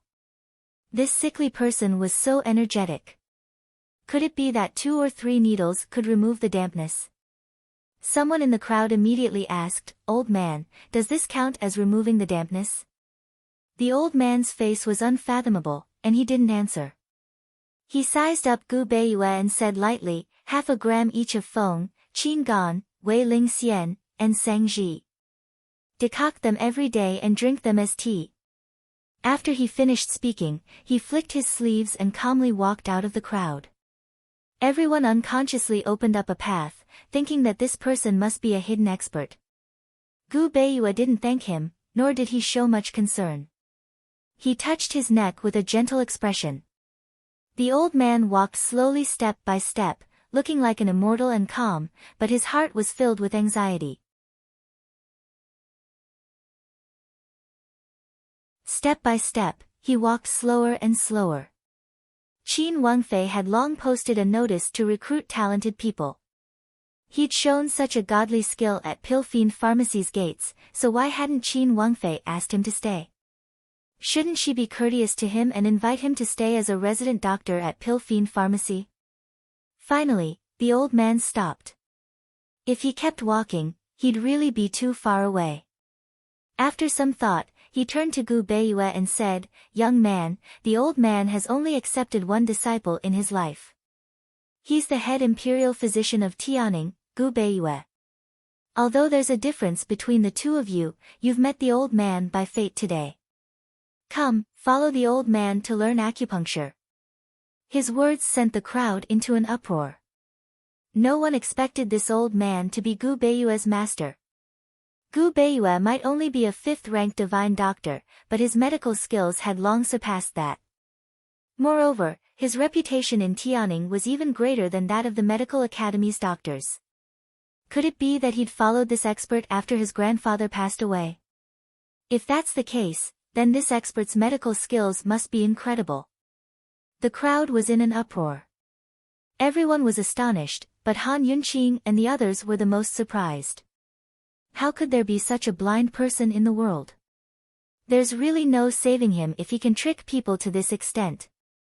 Han Yunqing and the others were all silent. Long Fei Ye's lips were twitching. He'd long seen through this old man's lies, but he never expected this kind of ending. Unexpectedly, Gu Beiyue wasn't angry at all. Instead, he smiled modestly and said, "This one is untalented, so I won't seek connections with you." "Are you an idiot? Young man, have you lost your mind as well? Don't you want such a good opportunity? Young man, do you know who Gu Beiyue is? It's your good fortune to be able to become fellow disciples of the same sect as Imperial Physician Gu." All sorts of voices came from all directions, but Gu Beiyue was truly good-natured. He sighed softly and didn't try to explain himself. He only bowed to Long Fei Yi and Han Yunqing before preparing to leave. Han Yunqing had planned to expose that old swindler and humiliate him, but all her anger vanished when she saw Gu Beiyue's carefree demeanor. He wasn't afraid of trouble, but simply kind and compassionate. He always turned big problems into small ones, kept a low profile, and didn't care about honor or disgrace. He was the most cultured doctor she'd ever met. Seeing this, the old uncle was dumbfounded. He only knew a few unorthodox medical skills. A few days ago, he'd accepted a sum of money and agreed to infiltrate Pilfiend Pharmacy as an informant. Today, Pilfiend Pharmacy had opened, so he'd only come to check out its depths. He'd wanted to seize the opportunity to show off his skills when he saw this sickly invalid. Who knew that he'd run into such a weirdo? Although it was a bit awkward, the old uncle still pretended to be calm. He smiled magnanimously and turned to leave. He thought that even though he hadn't succeeded this time, he'd at least attracted Qin Wangfei's attention. Next time, he'd find a chance to meet her by chance and enter Pilfiend Pharmacy. With that in mind, the old uncle was about to leave with peace of mind.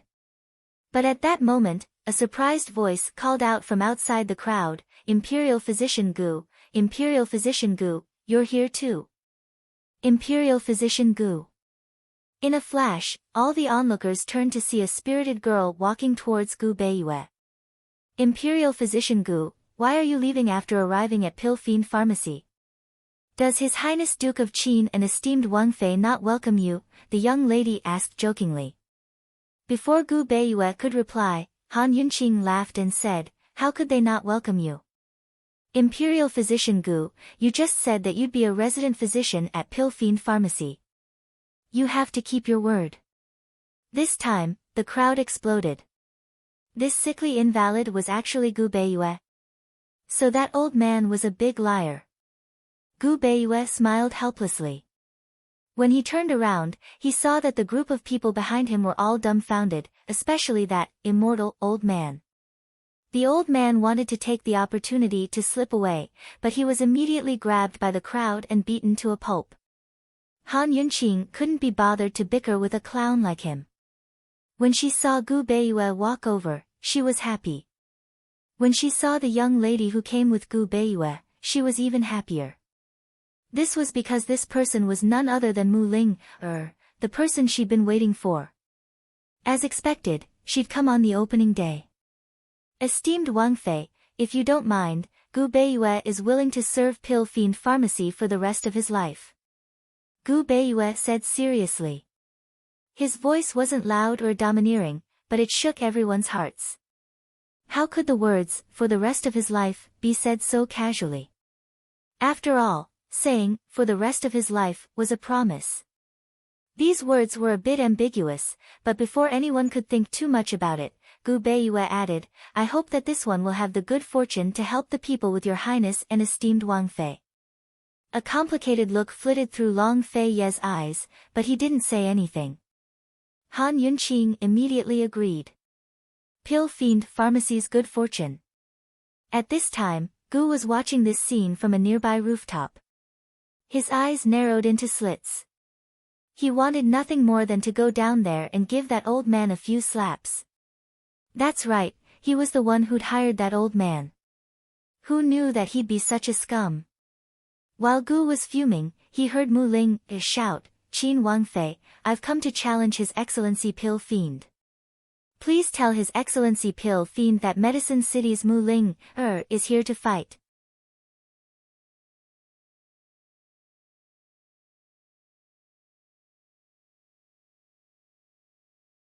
Chapter 511. Before the matter with Gu Beiyue had settled, Mu Ling's sudden words stunned everyone present.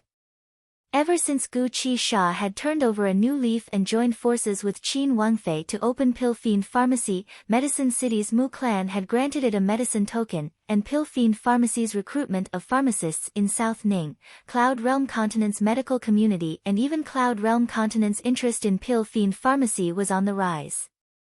Today's grand opening wasn't limited to the citizens of South Ning Prefecture. Not to mention how many people from Medicine City and Medical City were mingling in the three circles around the entrance, even the private rooms in the surrounding teahouses and restaurants had long been fully booked. There were plenty of people present, but none of them were simple.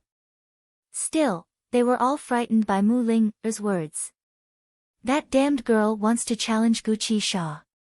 This was truly unprecedented and would never be replicated in the future. Although she was the most talented pharmacist in the history of Medicine City, she still couldn't compare to Gu Qisha. His nickname of Pill Fiend wasn't for nothing. Of course, if it was an ordinary person who issued a challenge, everyone would just treat it as a joke and laugh it off. But Mu Ling was in an awkward position. The Mu clan had already granted Pill Fiend Pharmacy a medicine token and signed a business agreement, but now Mu Ling was here to stir up trouble. What was going on? Everyone was shocked, but they also began to gossip and ponder the mystery behind the situation. In any case, things had gotten out of hand. Challenge Pill Fiend? Mu Ling, you're not joking, are you? Han Yunqing couldn't believe it. Although she'd only told Mu Ling a secret and didn't get in touch with Mu Ling cooperated with her tacitly. Does Qin Wangfei think this girl is joking? She retorted coldly. He, since you're serious, then I'll definitely tell Pill Fiend Princess about it. Then this Wang Fei will definitely tell your excellency pill fiend, but... Han Yunqing hesitated. Just what? Mu Ling asked. It's just that. His excellency pill fiend has been very busy recently and isn't in pill fiend pharmacy. Before Han Yunqing could finish, Mu Linger interrupted, I can wait. Unexpectedly, Han Yunqing said, but, when Gu heard this from the rooftop, he suddenly felt inexplicably nervous. But what? Mu Ling asked again. But Lord Pill Fiend might not accept the challenge. Han Yunqing smiled. Mu Linger asked bluntly, what? Are you afraid of losing? You don't dare. As soon as these words came out, there was a wave of sighs. Although Gu Qishai's reputation wasn't good, everyone had to admit that he was capable. It was already impressive enough that Mu Ling dared to issue a challenge, but she actually dared to speak such arrogant words. How was this a newborn calf that was not afraid of a tiger?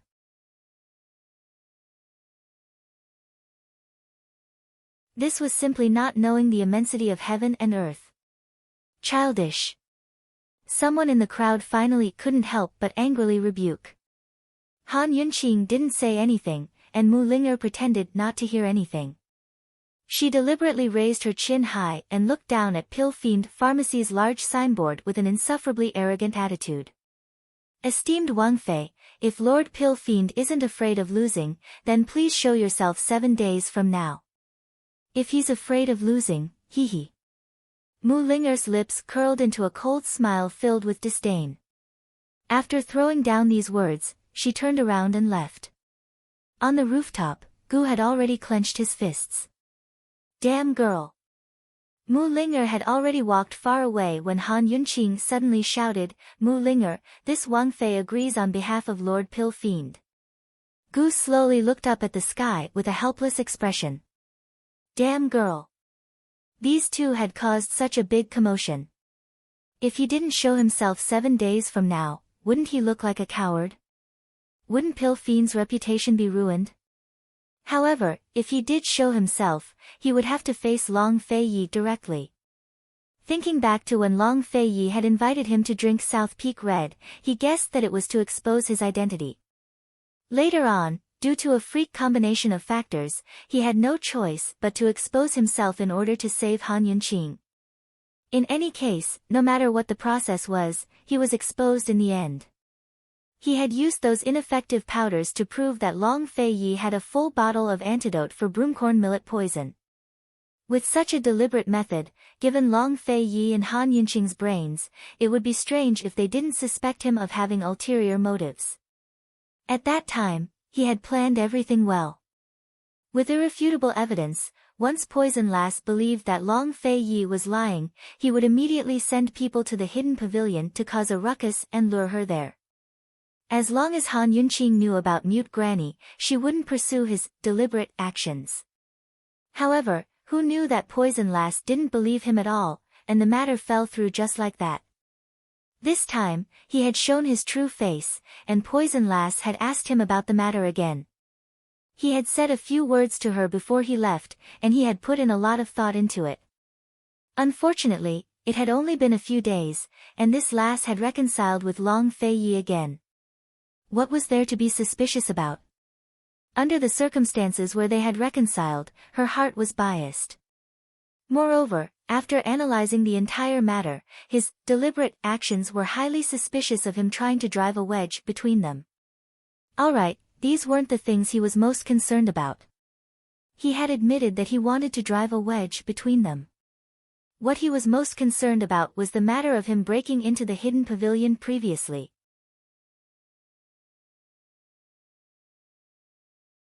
Last time, he was almost certain that he would succeed and did his best to sneak into the hidden pavilion and take Mute Granny away. However, who knew that Long Fei Yi would come so quickly? At that time, he was determined to kill Long Fei Yi, so he didn't hesitate to expose his immortal body. However, why wasn't that damned Long Fei Yi dead? Han Yunqing didn't have the ability to save his life. Who knew which damned doctor had saved him? Actually, after that incident, Gu's smartest move was to distance himself from Mute Granny. Unfortunately, his biggest weakness was that he held grudges and refused to admit defeat. It wasn't easy for him to get hold of Long Fei Ye's weakness, so it would be strange if he didn't find a way to expose it. Thus, in the end, it was a tragedy for him. Once Gu Qixa's identity was exposed, Long Fei Yi would definitely know that he was the black-robed immortal who had broken into the hidden pavilion. With this weakness in Long Fei Ye's hands, how could he show himself so easily when he didn't have a foolproof plan in mind? He had long forgotten about Mu Ling's challenge. Who knew that things would turn out this way? Gu realized that ever since he had met Han Yunqing, his life had been filled with countless, who knew, questions. Would he show himself 7 days later? Gu fell into deep thought. At the same time, Long Fei Yi was standing behind Han Yunqing, his lips quirked up into a faintly discernible smile.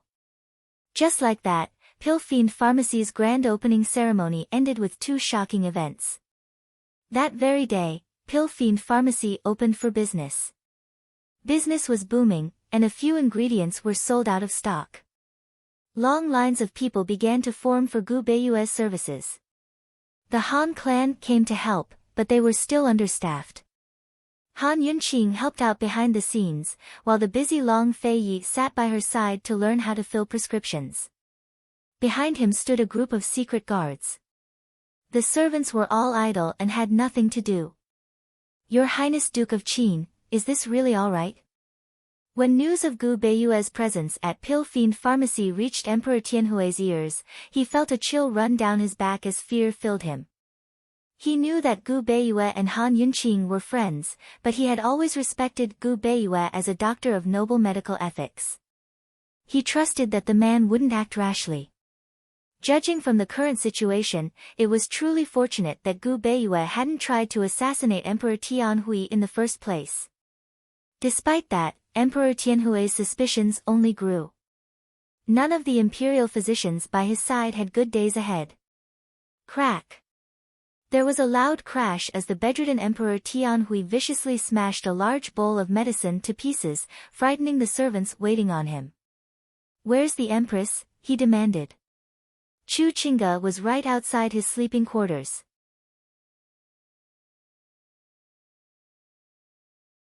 She took a few deep breaths to adjust her emotions before entering the room, indicating for all the servants to withdraw. Emperor Tianhui's illness was growing more unstable by the day, his temper growing worse by the day.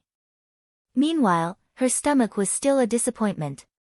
Her pregnancy had always been a rumor. She hated, hurt, and felt disgusted, but she had no choice but to treat this as the most important thing in her life.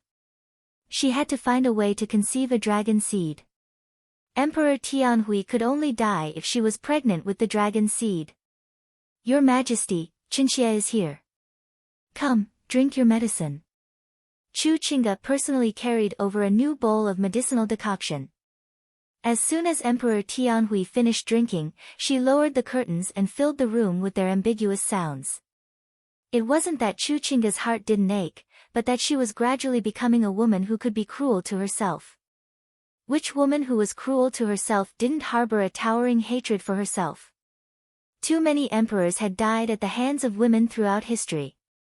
Tianhui was about to become one of them. At most, Gu Beiyue's affairs would affect Emperor Tianhui, but Mu Ling's challenge to Gu Qixia had spread like wildfire to every corner of Cloud Realm continent. It was a sensation that caused a stir and became the topic of discussion in various circles. Many large gambling houses even started betting on whether Gu Qixia would accept the challenge. Even the furious Mu Ingdong couldn't help but wonder if Gu Qixia would show himself. As a result, Gu, who had already decided not to show his face, suddenly felt the pressure as he fell into a dilemma. As for Han Yunqing and Long Fei Yi and Han Yunqing busied themselves until nightfall on the day of the grand opening. Han Yunqing was planning to get up early the next day to help out when she opened her eyes to find herself sleeping in Jiangnan's Plum Blossom Sea. She bolted upright with a face full of fear. Long Fei Yi, who was sitting on one side, immediately rushed over. "I'm here, what's wrong?" Han Yunqing threw herself into his arms as soon as she saw him. Her heart finally calmed down when she hugged him, but she still felt a lingering fear.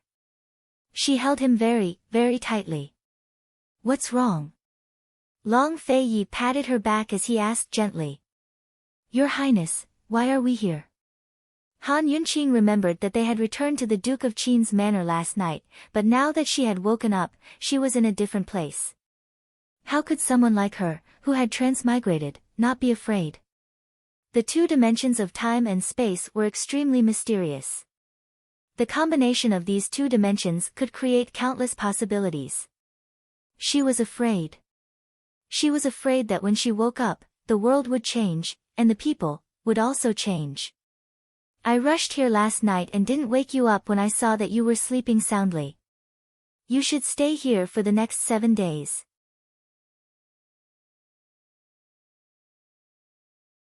Leave Pilfine Pharmacy to Gu Beiyue," Long Fei Yi explained.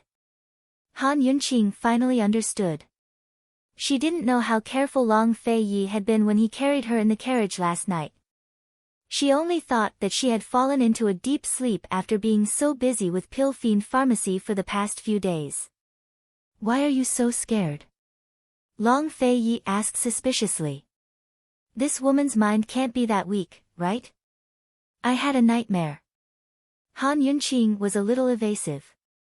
How should she explain transmigrating? She had to explain it clearly. "What did you dream about?" Long Fei Yi asked again. "I dreamt." Han Yunqing hesitated for a moment, then whispered, "I dreamt that your Highness left me forever."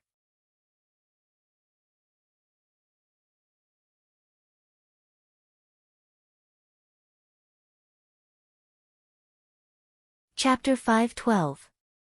Leave forever. Long Fei Yi hugged Han Yunqing and rested his chin on her forehead.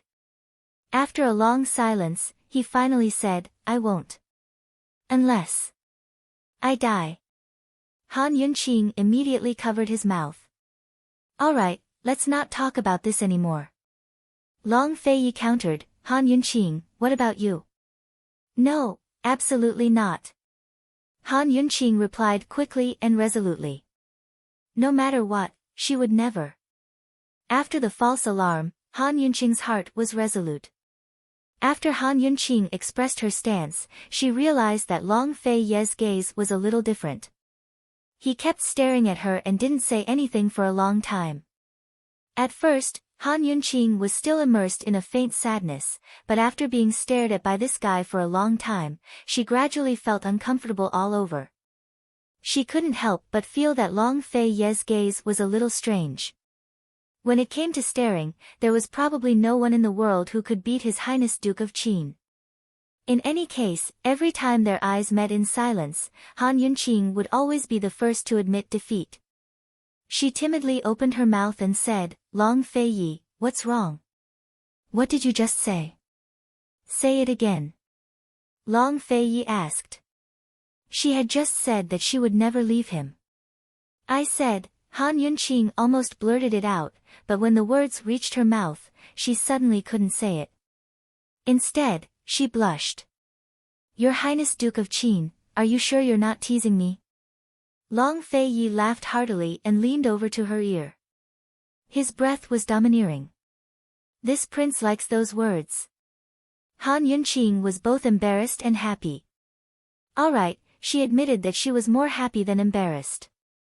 Since she liked him so much, she might as well go all out. In any case, she was willing to go all out on many things, so this one wouldn't make a difference. She suddenly reached out and circled Long Fei Ye's neck. She pulled him down and pressed her lips against his ear. "This princess will remember your words." Long Fei Yi was stunned.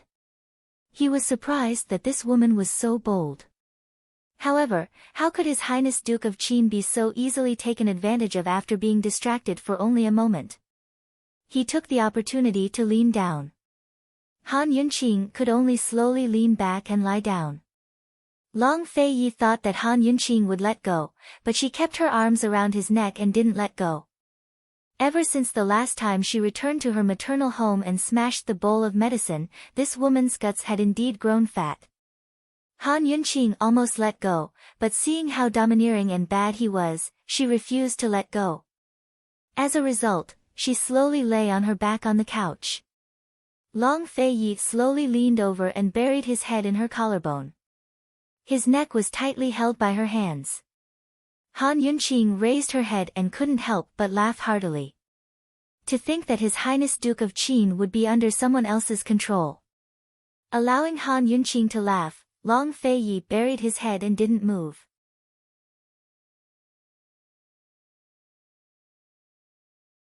But very quickly, Han Yunqing's laughter came to an abrupt halt. She suddenly quivered and her entire body tensed up. What's going on? Long Fei Yi was actually nibbling on her collarbone. There was a saying that one would get burned if one played with fire. Han Yunqing was the only one who could feel her entire body stiffening. Only her hands slowly let go of Long Fei Yi. Unfortunately, it was too late. Long Fei Yi was still going. The numbness quickly spread throughout Han Yunqing's body. And he gradually moved down and undid her collar. He had just let go, but Han Yunqing unconsciously wrapped her arms around him again. She couldn't help but murmur, Long Fei Yi. It was precisely this murmur that caused the delirious Long Fei Yi to suddenly stop. He looked at her, a faint trace of helplessness flashing across his eyes. But it quickly disappeared. He bit her, then stood up and looked at her. Are you still laughing? Han Yunqing's courage was still limited. How could she dare to laugh? She obediently shook her head. She had almost misfired. No matter how brave she was, the consequences. All right, she didn't dare to imagine. Long Fei Yi was very satisfied and said mildly, rest well for the next few days. Don't run around before Gu comes. Han Yunqing's heart thumped. She knew that he would bring up this matter to her sooner or later. She wasn't sure how much of what he said last time was said out of anger and how much of it was true. You also think that he will come? Han Yunqing asked. Do you think that he won't dare to come? Long Fei Yi countered with a double meaning. Let's take a gamble. Han Yunqing smiled faintly. I bet that he'll dare. Han Yunqing's dare had a double meaning as well. This prince is also betting that he'll dare to come, Long Fei Yi said. There were some things that both sides had a tacit understanding of. Han Yunqing got off the bed and chatted casually. Since Imperial Physician Gu is here, if we can get Mu Linger to stay at Pill Fiend Pharmacy, then Qinxia won't have to worry about it anymore. Han Yunqing wanted to expand Pill Fiend Pharmacy and nurture it into a major power in the medical world. However, she really didn't want to trap herself in Pill Fiend Pharmacy. After all, medicinal ingredients weren't her forte, nor was it her interest. Her forte lay in poisons, but what she was most interested in was what Long Fei Yi planned to do next after throwing Tianning into chaos. If his target was Medicine City, then perhaps she could use this chance to learn more about Madame Mu Xian from Muingdong. Mute Granny was already a thing of the past, so there was no point in worrying about it. On the other hand, Muingdong, who'd imprisoned Mute Granny, must know a lot. Long Fei Yi was rather surprised. He'd always thought that Han Yunqing wanted to personally manage Pill Fiend Pharmacy. Then what do you want to worry about? Long Fei Yi asked. I want to worry about what your highness is worried about.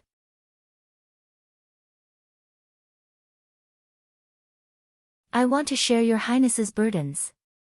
Han Yunqing was serious. Long Fei Yi, who'd been wearing an unsightly expression this whole time, actually smiled. I don't need you to worry about me. Don't worry. How could he not worry about anything that was in his heart? How could he not worry about it? Han Yunqing smiled as well. So you're saying that I'm meddling in other people's business? She hadn't noticed that he'd used the word I multiple times. He also hadn't noticed that whenever he referred to himself as this prince, she'd refer to herself as Qinxia. Apart from that, she was calling him by his name more and more often. However, he did notice that this wasn't the first time he'd been rendered speechless in front of this woman. In the end, he coughed lightly a few times and said, "Do as you wish." If his subordinates heard these words, they'd probably stay awake for 3 days straight. Who in the world could really control His Highness Duke of Qin? Gu's matter seemed to have been glossed over in a few words.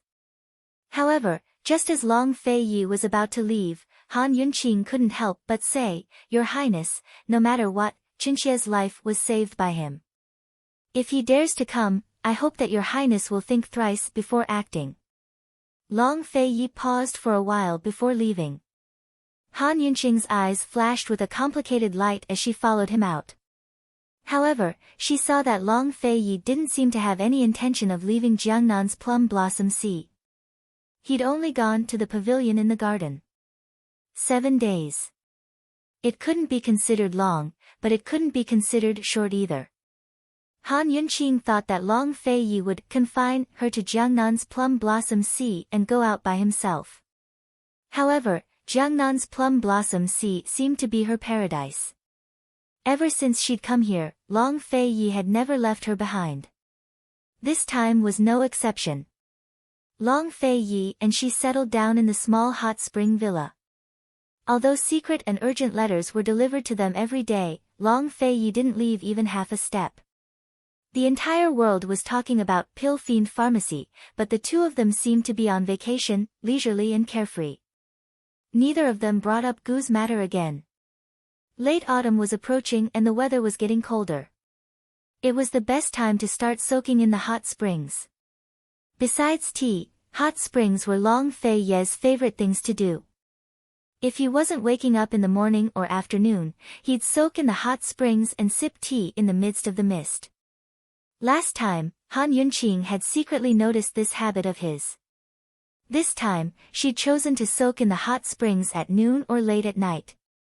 Yes, she really liked hot springs too. In the past, she'd always chosen to sneak into his quarters when he wasn't there.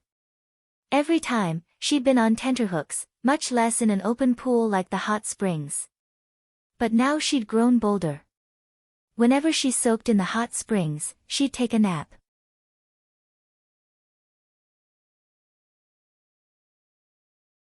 Tonight, she soaked in the water again and leaned against the side of the pool until she fell asleep. But suddenly, a figure flashed past the surrounding trees and landed outside. It was so quiet that Han Yunqing didn't notice it at all. Outside, Chu Shifeng clutched his chest and forced himself to stand up, his expression blank. He'd just returned and was in a rush to report to His Highness, but he'd been kicked to the ground before he'd even reached the hot springs. Of course he recognized the kick as His Highness's, so he was at a loss. He hadn't done anything wrong recently. Very soon, Long Fei Yi emerged with his hands behind his back and slowly descended from the roof. "Master." Chu Shifeng felt wronged. "Who allowed you to come in as you please? If there's a next time, you'll have to bear the consequences," Long Fei Yi said. Chu Shifeng looked back in the direction he'd come from and suddenly realized what was going on. He'd just come from the back of the hot springs, where the hot springs were. Thinking up to here, Chu Shifeng's back grew cold with lingering fear. Fortunately, his martial arts were trash and he hadn't flown out of the woods. Otherwise, but could it be that the more they quarreled, the more intimate they became? Why are they fighting like this tonight? One is soaking in the hot springs while the other is standing guard. Chu Shifeng was quite quick-witted at times. He quickly said, "Your Highness, matters at Medical City aren't urgent. This subordinate won't disturb you any longer." Long Fei Yi had sent Chu Shifeng to Medical City to investigate Gu's past. Logically speaking, he should be anxious to know the situation now. But Chu Shifeng's words only made him wave a hand, indicating that he should withdraw. Chu Shifeng was a little flabbergasted. Actually, he'd only wanted to curry favor with the man, but Chu Shifeng gave a start, while Long Fei Yi retorted coldly, "Still not leaving?" Chu Shifeng almost thought he was dreaming back to the Plum Blossom Sea, so he left in a daze. After making sure Chu Shifeng was gone, Long Fei Yi lightly leapt onto the roof of the hot springs again. The night was still and silent, its moonlight like a wash. Steam filled the hot springs as a beautiful woman slept. Although he was paying attention to the person in the springs, he was mostly paying attention to the movements around him. His face was cold, firm, silent, ascetic, stubborn, and frigid. Like the mysterious night, it was impossible to see through him. Was he guarding or spying? Truthfully speaking, guarding was more like spying, but when you're tuning into the Blissful Bookshelf YouTube channel. We're so grateful for your support, and don't forget to subscribe to join us on this incredible journey through captivating stories. Your generosity through donations truly makes a world of difference, as it's the primary source of revenue that allows me to expand and enhance this channel for you. Thank you from the bottom of my heart for being a part of this adventure.